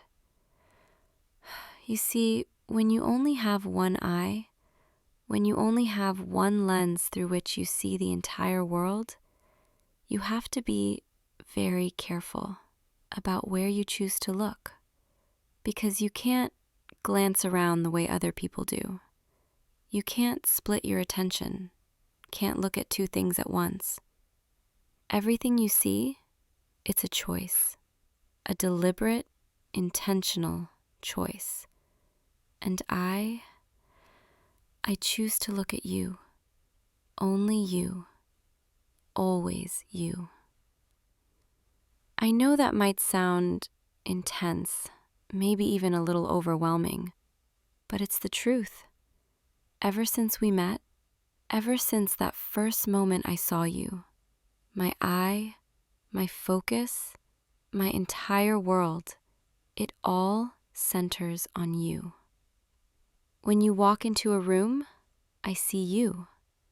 When you're talking, I'm watching your expressions, the way your mouth moves, the way your eyes light up.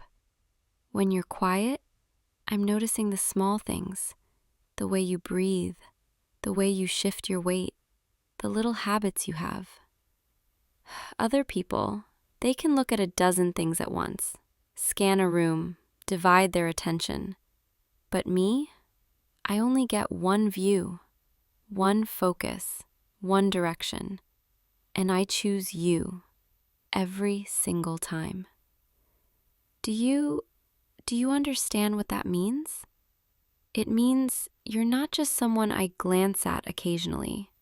You're not just someone who catches my eye now and then. You are everything I see, the center of my vision, the focus of my world. And I wanted you to know that. I needed you to know that. Because tonight, I want to show you something I've been working on for weeks now. Little gifts, things I made with my own hands. Each one created while thinking of you, while focusing on you, while imagining your reaction. Are you curious? Good, because I'm really excited to show you, even though I'm also terrified you won't like them. But let me start with this one. Here, this is a small carving.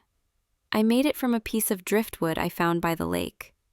See, it's a heart, but not a perfect one.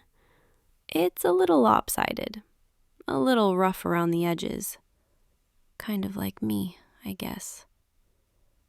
But I carved it, smoothed it, polished it, spent hours on it.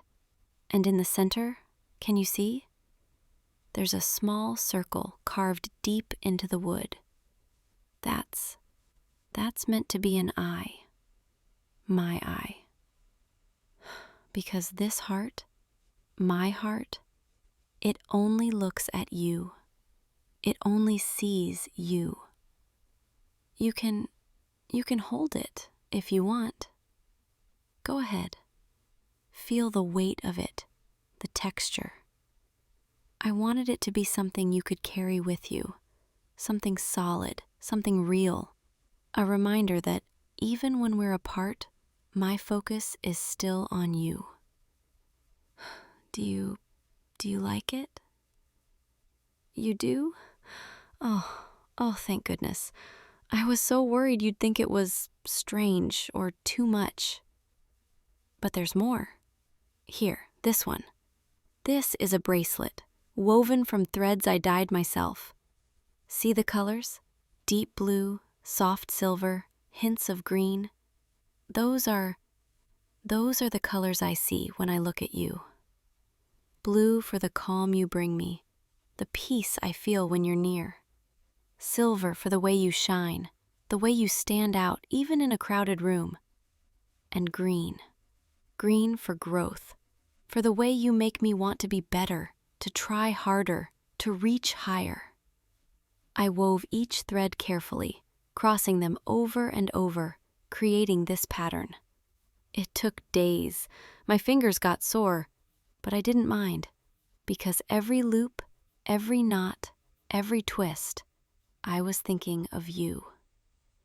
Here, give me your wrist. Let me tie it on for you. There, hold still, just like that. Perfect. It fits perfectly. And now, every time you look at your wrist, every time you see these colors, you'll know, you'll remember that someone is looking at you, focusing on you, seeing you. Always. And then there's this. This one I'm most nervous about because it's the most personal. It's a painting, a portrait of you. I know I'm not the best artist. I know it's not perfect, but I painted what I see, how you look to me through my eye. Can I show you? Okay, here. This is you, the way I see you. The colors are maybe brighter than in real life, more vivid, because that's how you appear to me, like you're illuminated, glowing. I focused on your eyes, spent the most time on them, because when I look at you, your eyes are what I notice first, and last, and always. The way they reflect light, the way they soften when you smile, the way they look at me. And your smile, I tried to capture that too, the way it makes your whole face change, the way it reaches your eyes, the warmth of it. I know it's not a photograph. I know it's just my interpretation. But this is what I see when I look at you. This is the image that fills my vision, my mind, my heart. What do you think? You're speechless. Is that a good speechless or oh, you like it. You really like it. I'm so I'm so relieved. I was terrified you'd think I was obsessive or weird. But these gifts, they're not meant to be creepy or overwhelming. They're just my way of showing you how much you mean to me, how much space you take up in my world, in my vision, in my life. Because you see, when you only have one eye, one point of focus, you learn to really see things, not just glance at them, not just skim the surface, but really, truly, deeply see them. Every detail, every nuance, every subtlety. And I see you, all of you. I see the way you bite your lip when you're concentrating on something difficult. I see the way your shoulders relax when you finally let yourself rest. I see the way you try to hide when you're feeling insecure, the way you shrink just a little. I see the way you light up when you talk about things you're passionate about. I see the kindness in your actions, even the small ones you think nobody notices. I see your strength and your softness, your confidence and your doubts. I see all of it, and I love all of it. Every piece, every part, every layer. You know, sometimes people ask me if it's hard having just one eye, if I feel like I'm missing out on depth perception, on peripheral vision, on seeing the full picture. And I always tell them, no, because I don't need to see everything. I just need to see what matters. And what matters is you. You are my full picture. You are my depth, my perspective, my clarity. When I look at you, I'm not missing anything. I'm seeing everything I need to see. Does that make sense? I'm glad, because I wanted you to understand this isn't just a crush or infatuation or something fleeting. This is devotion. This is choice, every day, every moment. This is me looking at you and deciding, yes, this is where I want my focus to be. And I know I'm different. I know having one eye, it makes me unusual, maybe even strange. I know people sometimes stare or whisper or make assumptions, and I used to let that bother me, used to feel self-conscious about it. But then I met you, and you never looked at me like I was strange. You looked at me like I was just me. You saw past the one eye, past the difference, and you saw the person underneath. And that meant everything. So I want you to know, I want you to understand, if you ever feel like you're not enough, if you ever doubt yourself, if you ever wonder if you matter, look at me. Look right here into my eye and know that you are seen completely, fully, entirely. You are not just a face in a crowd to me. You are not just another person I happen to notice. You are the person I choose to see every single day, the person I focus on, the person I study, the person I cherish. And I will never, never take that for granted. Can I come a little closer? I want to look at you, really look at you, just for a moment. Is that okay? Thank you. Let me just shift over here next to you. There, now I can see you even better. The light is hitting your face in this perfect way right now. Soft, warm, gentle. I can see every detail. The color of your eyes, the small flecks of different shades within them, the curve of your eyelashes, the way they cast tiny shadows, the texture of your skin, smooth in some places, slightly rough in others. I can see the way your lips are slightly parted, like you're about to say something. The way your breathing is steady, calm, peaceful. I can see you, and you are so beautiful.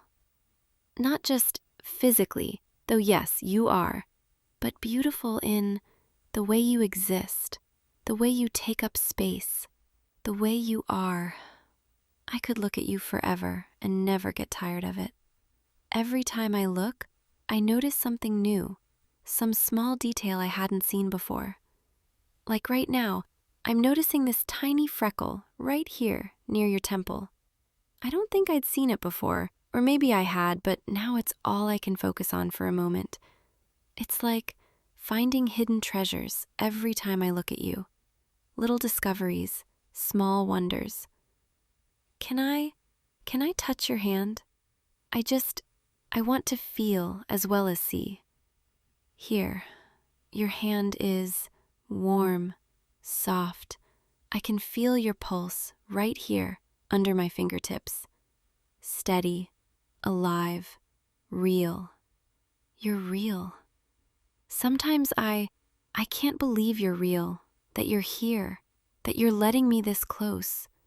But you are, and I want to memorize this moment. The way your hand feels in mine, the way you're looking at me right now, the way the air feels between us. Because this is everything I've wanted. To be close to you, to be seen by you, the way I see you. Do you see me too? You do. I can see it in your eyes, in the way you're looking at me. You see me. Not just the Cyclops girl, not just the oddity, not just the one eye, but me, the person, the heart, the soul. Thank you for that. Thank you for seeing me. You know, I've been thinking about the future, about us, and what that might look like. I want to make more things for you, more carvings, more weavings, more paintings. I want to fill your life with little reminders that you are seen, that you are loved, that you matter. I want to learn your favorite colors, your favorite textures, your favorite scents. And I want to create things that incorporate all of those, things that feel like you.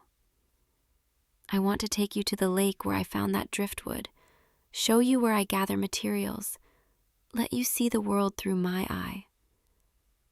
I want to bring you into my creative space, my workshop, my sanctuary. And I want you to be part of it, part of the process, part of the magic. Because creating things for you, it's not just a hobby. It's not just something I do to pass the time. It's how I express what words can't fully capture. It's how I show you the depth of what I feel, the intensity of my focus, the permanence of my devotion. And I want to keep doing that for as long as you'll let me. I want to spend my days looking at you, learning you, loving you, and then capturing all of that in wood, in thread, in paint, in whatever medium speaks to me that day. I want to build a collection of you, for you, a gallery of devotion, a museum of focus, a testament to what it means to truly see someone. Does that sound okay to you? It does? Oh, I'm so glad, because I have so many ideas, so many projects already planned in my mind. There's a wood carving I want to try, of two hands clasped together, intertwined, and a tapestry. Wait, no, a woven wall hanging, depicting the night sky, but with only one constellation, the one I see when I look at you. Sorry, I know I'm rambling. I just get so excited thinking about it all. But more than the gifts, more than the creations, I just want time with you. Simple, quiet, ordinary time. I want to sit with you like this, in comfortable silence, just being. I want to walk beside you, matching your pace, seeing what you see, experiencing the world together. I want to listen to you talk about your day, your thoughts, your dreams, your fears. I want to be the person you turn to when something makes you laugh or when something makes you sad. I want to be your constant, your steady focus, the way you are mine. Because that's what love is, I think. It's choosing where to direct your attention, your energy, your heart. And I choose you every day, every moment, every breath. I choose to look at you, to focus on you, to see you. And I really hope, that you'll choose to let me keep looking, that you'll choose to stay in my line of sight, in my world, in my life. Because I don't want to look anywhere else. I don't want to focus on anything else. I just want you. Is that okay? Thank you. Thank you for understanding, for accepting, for staying. You know, it's getting late. The light is softer now, more golden, fading into evening. But I don't want you to go yet.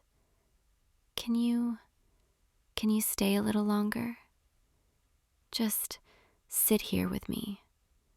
Let me look at you in this light. Let me memorize this moment. Please? Thank you. Come here. Lean against me. Get comfortable. That's it. Just like that. I can feel your warmth, your weight, the steady rhythm of your breathing. This is perfect. You know, when I was younger, I used to wish I had two eyes, like everyone else. I thought, maybe then people wouldn't stare, wouldn't whisper, wouldn't treat me differently. But now I'm grateful for this one eye, because it taught me to focus, to prioritize, to choose carefully what I give my attention to. And it led me to you, to this moment, this feeling, this connection. So I wouldn't change it, not for anything. Because this eye, my eye, it sees you. And that's all I need. Your breathing is slowing down, getting deeper, more relaxed. Are you getting sleepy? It's okay. You can rest if you want. I'll stay right here. I won't move. I won't look away. I'll just watch over you the way I always do. Let your eyes close. Let your body sink into the cushions. Let everything else fade away. There's nothing you need to do, nowhere you need to be, nothing you need to worry about. Just rest. And know that you are seen. You are safe. You are loved. I'll be right here. My eye on you. my focus steady, my heart full. Every breath you take, I'm noticing. I'm here with you. Every small movement, every shift, I'm aware. I'm present. You are not alone. Not now, not ever. As long as I have sight, as long as this eye can see, it will look for you, find you, stay with you. That's a promise, a vow, from someone who only has one direction to look and chooses you, always. Sleep now if you need to. Let the world blur. Let consciousness drift. Let peace settle over you like a soft blanket. I've got you. I see you. And tomorrow, when you wake, when you open your eyes, I'll still be here, still looking at you, still focused on you. Because that's what I do. That's who I am. That's what you mean to me. Everything. You are everything I see, everything I want to see, everything I choose to see. So rest now. Let go, drift away, and dream, knowing that someone is watching over you with devotion, with care, with love. Good night, my dear one, my focus, my vision, my everything. I'll see you tomorrow, okay? When you wake, when you're ready, when you want to be seen again, I'll be here. Always looking, always focused, always on you. Sweet dreams. I love you. Sleep well. I'll keep my eye on you, always. Hey you, did you really think all those coincidences were accidents? The girl at the coffee shop who smiled at you last Tuesday? That was me. The stranger in the park who happened to be reading your favorite book? Also me. Those mysterious notes you kept finding, tucked into your jacket pocket, hidden in your mailbox, left on your car windshield? All me. I know what you're thinking. How is that even possible? Well, let me show you something. Watch carefully. Watch the air right in front of you. See how it shimmers? How it bends and ripples like water? That's my doing. That's foxfire. That's illusion. That's what happens when a kitsune decides she wants to meet someone, but doesn't quite know how to introduce herself properly. So instead, she plays tricks. I've been watching you for months now, maybe longer. Time moves differently for me than it does for you. And I kept telling myself, just one more glimpse, one more chance encounter, one more little game. But games get lonely when the person you're playing them with doesn't even know they're playing. So here I am. No more illusions. Well, mostly no more illusions. I still look mostly human right now because I didn't want to scare you. But if you look closely, if you really pay attention, can you see them? My ears? They're there, just barely visible, peeking through my hair. And my tails? I'm keeping them hidden for now, but they're there too.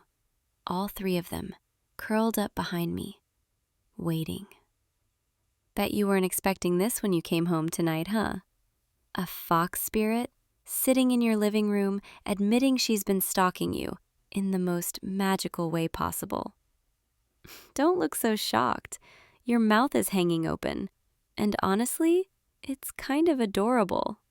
I've seen you make that face before. The first time I appeared as that girl at the coffee shop, you looked at me like that, all wide-eyed and flustered. Do you remember her? She had dark hair, wore a green sweater, ordered the same complicated drink you always get, and then accidentally sat at your table because everywhere else was full? That was me. I made sure every other seat looked taken, just so I'd have an excuse to sit with you. And we talked for, what was it, 20 minutes? 30? You told me about your day, about your work, about that book you were reading, and I listened. I listened so carefully, memorizing every word, every expression, every time you smiled or laughed. Because that's what I do. That's what we do, Kitsune. We watch, we learn, we study the humans we find interesting. And you are so incredibly interesting. The girl in the park? That was 3 weeks ago, remember? You were sitting on that bench by the pond, looking tired, like you'd had a long day.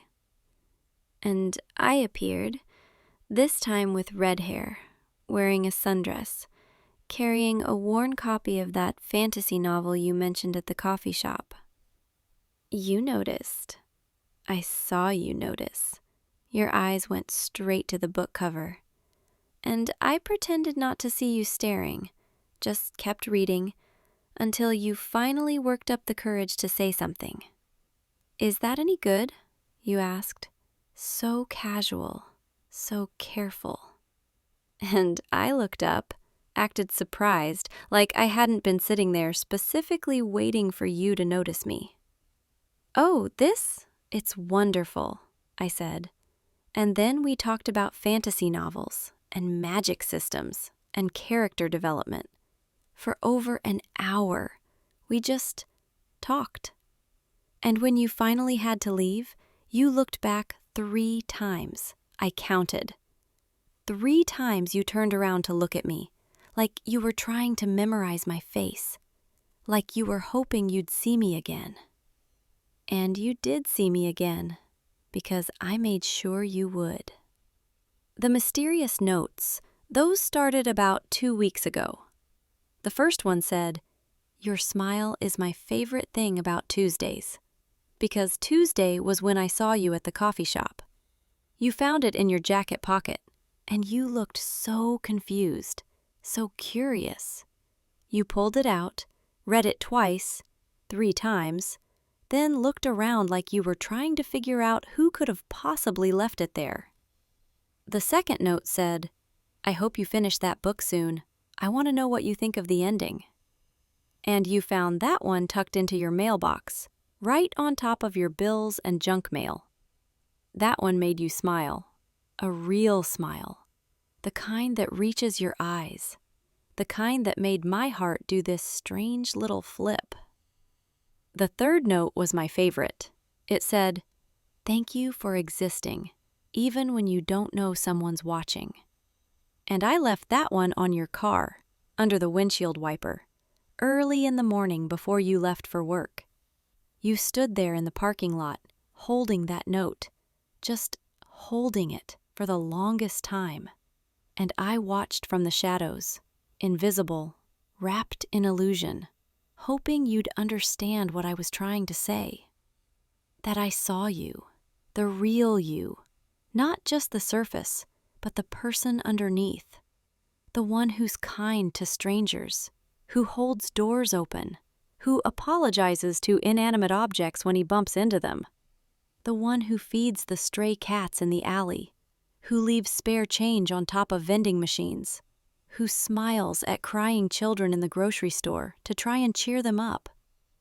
You're good, genuinely good, in a way that's rare, in a way that drew me in like moths to foxfire. And I'm a creature of tricks and schemes and centuries of playing games with humans. But you made me want to stop playing.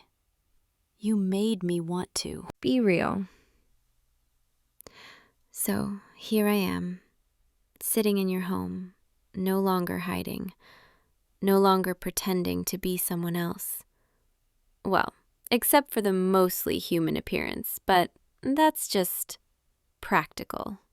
I didn't want to give you a heart attack by appearing as a full fox spirit right away. That seemed cruel, even for a trickster like me. You're still staring at me. I can feel it. That mixture of disbelief and wonder and maybe a little bit of fear.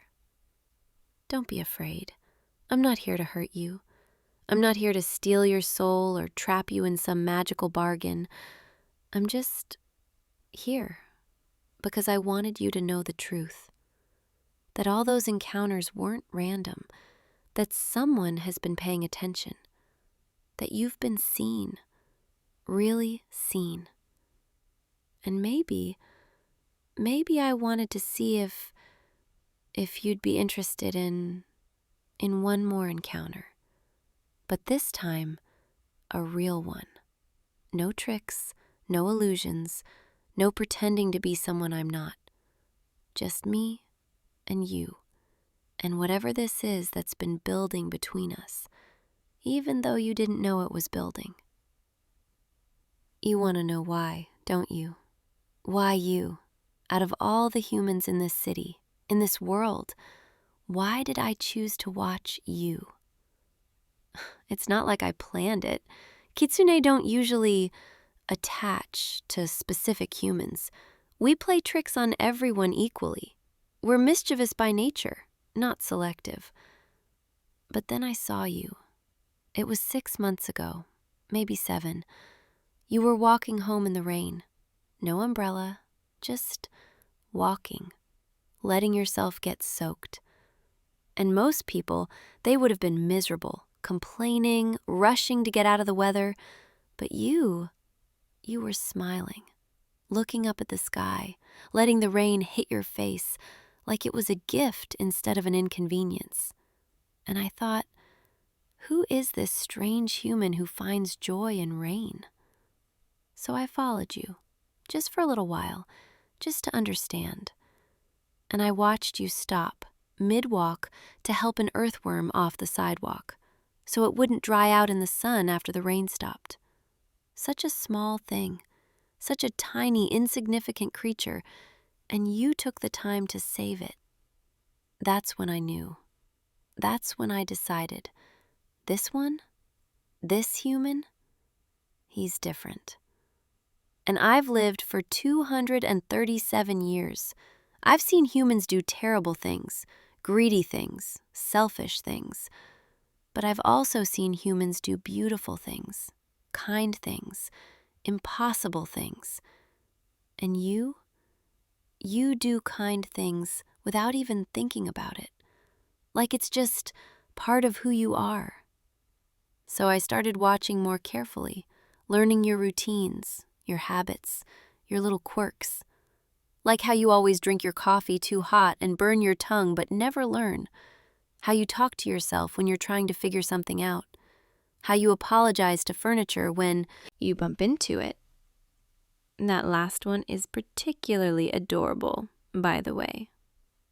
And the more I watched, the more I wanted to interact, to be part of your world instead of just observing from the outside. So I started creating opportunities, little intersections between your life and my illusions. The coffee shop girl, the park reader, the mysterious notes. Each one was me testing, trying to see if I could make you notice me, make you remember me. And you did. You noticed. You remembered. But you didn't know it was all the same person. How could you? From your perspective, you just kept having these lovely random encounters with different people, strangers who brightened your day and then disappeared. Except they weren't strangers. They were me. Always me, wearing different faces, but always me underneath. And each time we talked, each conversation, every smile you gave me, it made this feeling grow. This strange, unfamiliar feeling that I couldn't quite name, couldn't quite understand. Because kitsune we don't usually fall for humans. We trick them, we tease them, we test them, but we don't fall in love. There, I said it. The thing I've been avoiding saying, even to myself. I'm in love with you. I think. I'm pretty sure that's what this is. This constant ache to be near you. This joy when I see you smile. This fear that you'll never see the real me and still feel the same way. I've played tricks on emperors, deceived samurai, outwitted monks and priests. I've spent centuries being clever and untouchable and free. And then you saved an earthworm in the rain. And somehow that undid me completely. Ridiculous, isn't it? 237 years of existence, and I'm brought down by a kind human who apologizes to furniture. But here we are. Here I am, sitting in your home, my illusions finally dropped, my truth finally spoken. So what do you say? Are you going to call me crazy? Tell me to leave? Demand proof that I'm really what I say I am? Oh, you want to see? You want me to show you that I'm really a kitsune? All right, but don't freak out, and definitely don't run, because that would hurt my feelings. And you don't want to hurt a fox spirit's feelings. We get very dramatic about it. Ready? Watch. See them now? My ears? They're fully visible now, white and cream-colored, twitching slightly because I'm a little nervous. And my tails? Here they come. 1, 2, 3. 3 tails curling out from behind me, soft and fluffy and very real. Each one represents about a century of life, of magic, of power. Some kitsune have 9 tails. They're the ancient ones, the powerful ones, the ones who've mastered every form of magic. I'm still young, relatively speaking, still learning, still growing. But I'm old enough to know what I want, and young enough to still be nervous about asking for it. Do you want to touch them, my tails? Most humans never get the chance. We don't usually reveal ourselves like this. It's too risky, too vulnerable. But I want you to see me, all of me. Go ahead. It's okay. Reach out. There, see? Soft, aren't they? Like clouds, or freshly fallen snow, or whatever poetic thing you want to compare them to. They're sensitive, too. I can feel your fingers running through the fur.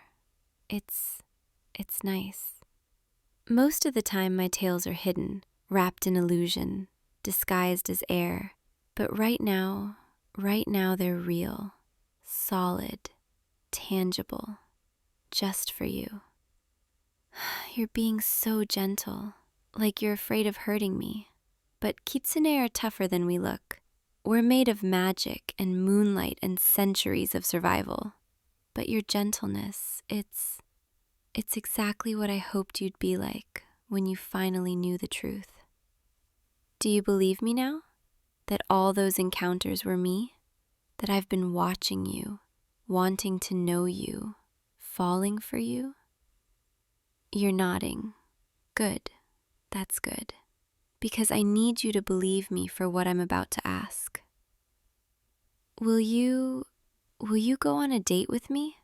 A real date. Not an illusion, not a trick, not a carefully orchestrated coincidence. Just me and you, doing normal human date things, like getting dinner, or watching a movie, or walking through the city at night. I've never actually been on a real date before, not as myself, not without pretending to be someone else. So I might be bad at it. I might be awkward. I might accidentally let my tails show in public and cause a scene, but I want to try. I want to be with you as me, the real me, the trickster fox spirit who somehow fell in love with a human who saves earthworms. What do you say? Will you give me a chance? Give us a chance? You're saying yes. You're actually saying yes. I can't believe it. I prepared myself for rejection. I thought for sure you'd tell me this was too weird, too much, too magical. But you're saying yes. Come here, closer. Let me just... You smell like rain and autumn and something uniquely you. I've noticed it before, from a distance, but now I can actually appreciate it, without hiding, without pretending to be someone else. This is real. You're real. This moment is real. I want to tell you something I haven't told anyone in a very long time. Being a kitsune, it's lonely. More lonely than you might think. We live for centuries. We watch generations of humans grow old and die. We outlive friendships, outlive love, outlive everything. So we learn not to attach. We learn to keep moving, keep playing tricks, keep ourselves entertained so we don't notice the emptiness. But emptiness has a way of catching up to you. No matter how many illusions you create, no matter how clever your tricks. Eventually you realize you're playing games with yourself, and there's no one really there to appreciate them.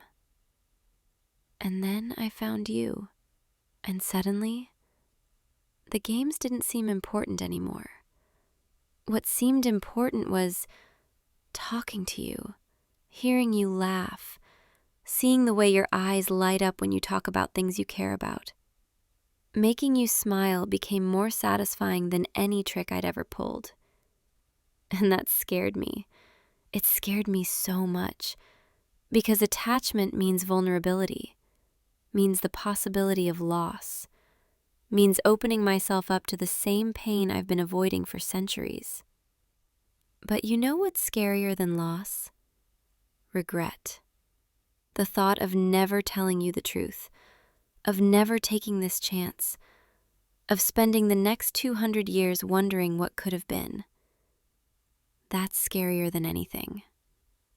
So here I am, vulnerable, honest, asking you to take a chance on a fox spirit who doesn't really know how to do this, but wants to learn.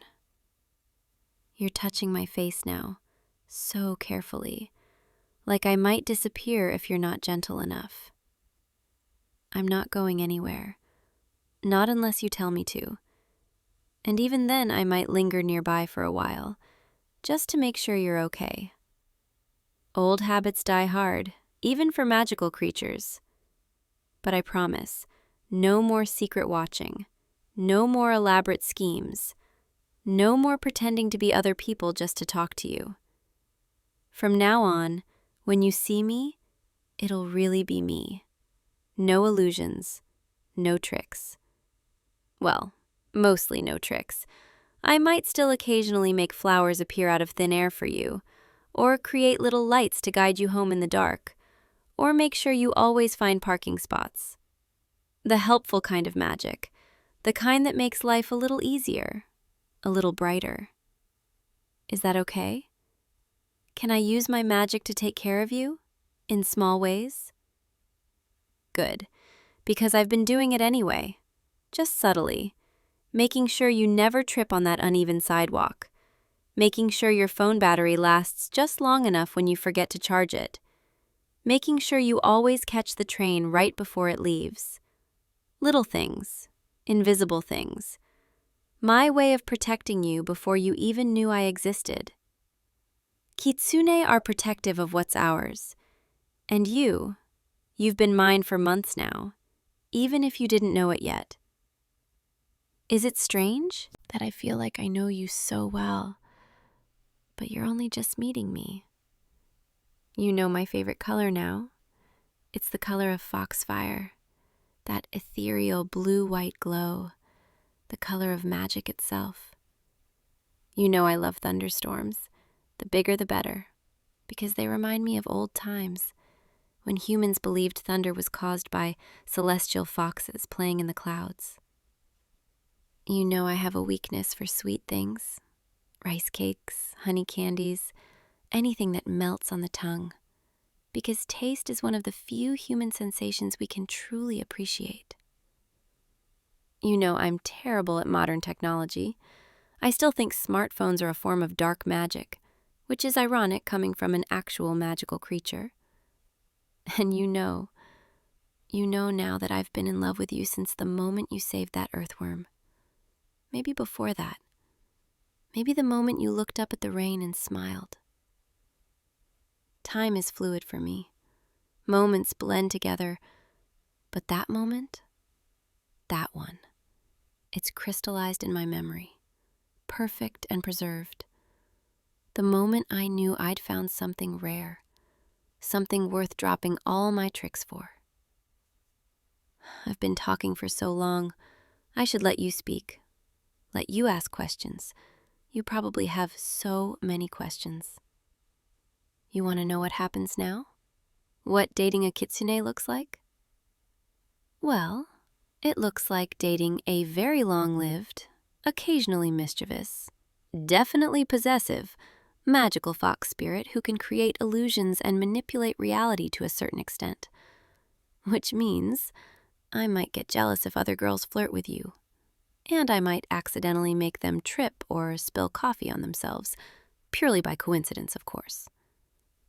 It means I'll always find you, no matter where you are, because I can sense you now, feel you, like a thread connecting us across distance. It means I'll probably be overly protective, making sure nothing bad ever happens to you, warding off misfortune with my magic, keeping you safe in ways you'll never notice.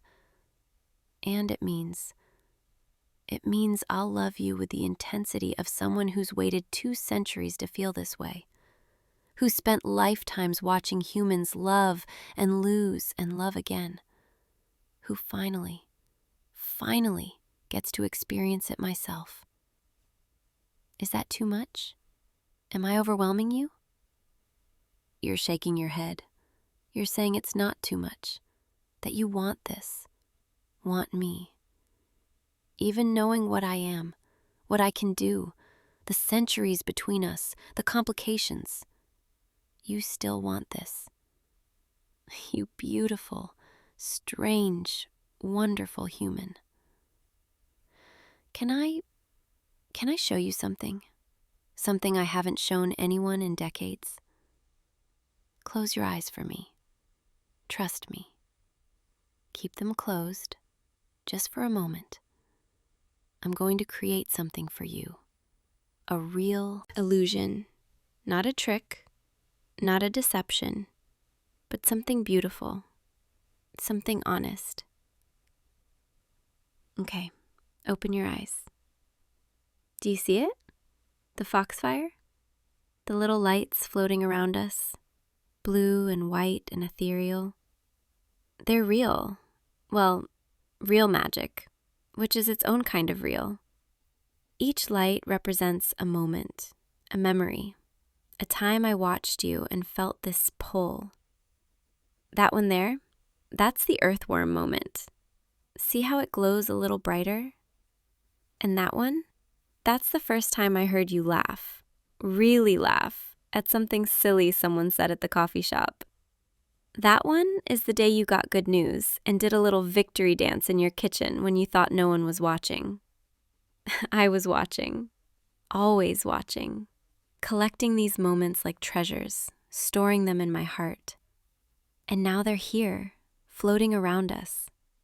Proof that I saw you, really saw you, all the little things that make you, you. You can touch them if you want. They're warm, like candle flames, but gentler. They won't burn. You're reaching out, touching one, watching it pulse with light at your touch. That's the magic responding to you, recognizing you. Because these memories, they're as much yours as they are mine. Even if you didn't know I was there, you were living these moments, being yourself, being the person who made me fall. I want to make new memories with you, real ones we both know we're creating. I want to walk beside you, not in the shadows, not disguised as someone else. I want you to see my ears twitch when you say something that surprises me. Want you to notice when my tails curl around you protectively. Want you to learn how to read my expressions, my magic, my heart. I want to learn about you too, the things I couldn't see from a distance, the thoughts in your head, the dreams you have, the fears you don't talk about. I want to know the you that exists in private, in quiet moments, in vulnerability. And I want you to know the me that exists beneath the tricks, beneath the immortality, beneath the magic. The me that gets lonely, that wonders what the point of living forever is if you're living it alone, that wants, so desperately wants, to matter to someone, to be seen, to be chosen. You're choosing me, even after knowing what I am, what I've done, how I've been watching. You're not running, not freaking out, not telling me this is insane. You're just here, letting my tails wrap around you, letting the foxfire dance around us, letting me be close. I promise I'll be good to you. I promise I'll use my magic to make your life better. Not to control you, not to trap you, just to love you. In all the small ways I've learned over 2 centuries. In all the big ways I'm only just discovering. You're really warm. Humans are always so warm. It's one of my favorite things about your kind. We spirits, we tend toward coolness, toward the temperature of moonlight and night air. But you're like sunlight, like a hearth fire, like summer afternoons.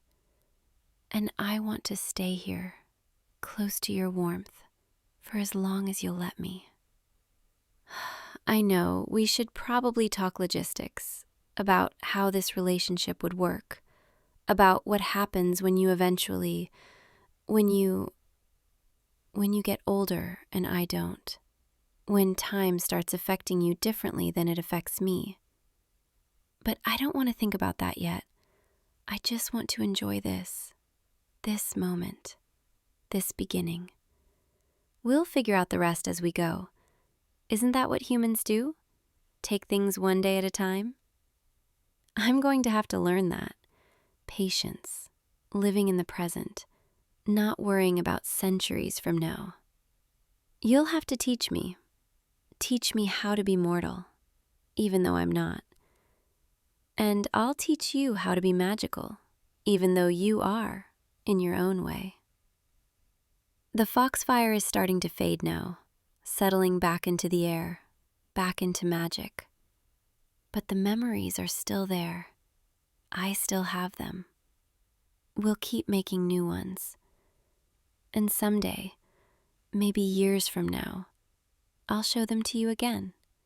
Remind you of how this all started. How a trickster fox spirit fell for a human who saved earthworms and decided to stop playing games and started playing for keeps. Are you getting tired? It's late, and I've kept you up with all my confessions and magic shows. I should let you rest. But would it be okay if I stayed? Just for tonight? I promise I'll be good. I'll just curl up right here. Let my tails cover me like blankets. Keep watch while you sleep. Old instincts. We kitsune like to guard what's precious to us. And you're precious. So precious to me. You're saying I can stay? That you'd like me to stay? Then I will. I'll stay right here, close enough to feel your presence, far enough to give you space. Unless you want me closer? Want to fall asleep with a fox spirit curled around you? Fair warning, I'm very fluffy and very warm, and I purr when I'm content, which I definitely will be if you let me stay this close. You're nodding. You want that. Want me close. All right then, let me just shift a little. Get comfortable. There. My tails are around you now, like a living blanket, soft and warm and safe. And my head is here, right by yours, so I can hear you breathing, can match my breath to yours. In and out, in and out, slow and steady, relaxed and calm. This is nice. This is so nice. I've imagined this, but imagination doesn't compare to reality. To actually being here, being allowed to be here, to hold you without hiding. Your heartbeat is slowing. You're starting to relax, starting to drift. That's good. That's perfect. Let yourself fall asleep. I'll be right here, watching over you. And tomorrow we'll figure out the details. Plan that date. Start this properly. But tonight, let's just be here, in this moment, in this beginning. You smell like home. Did you know that? Like the home I've been searching for 2 centuries. The place I'm meant to be. Thank you. Thank you for saying yes, for not being afraid, for seeing me, all of me, and still wanting this. Sleep well, my dear human, my earthworm saver, my impossible surprise. Dream of foxfire and magic, and know that when you wake up, I'll still be here. Because, trickster or not, when a kitsune gives her heart, she doesn't take it back. And my heart, foolish as it might be, belongs entirely to you. Good night. See you in the morning, when we start our real story together. Sweet dreams. I'll be watching over them, making sure they're good ones. I love you. I really do. Sleep now. I'm here. You're safe. You're loved. You're mine. And I am completely, entirely yours.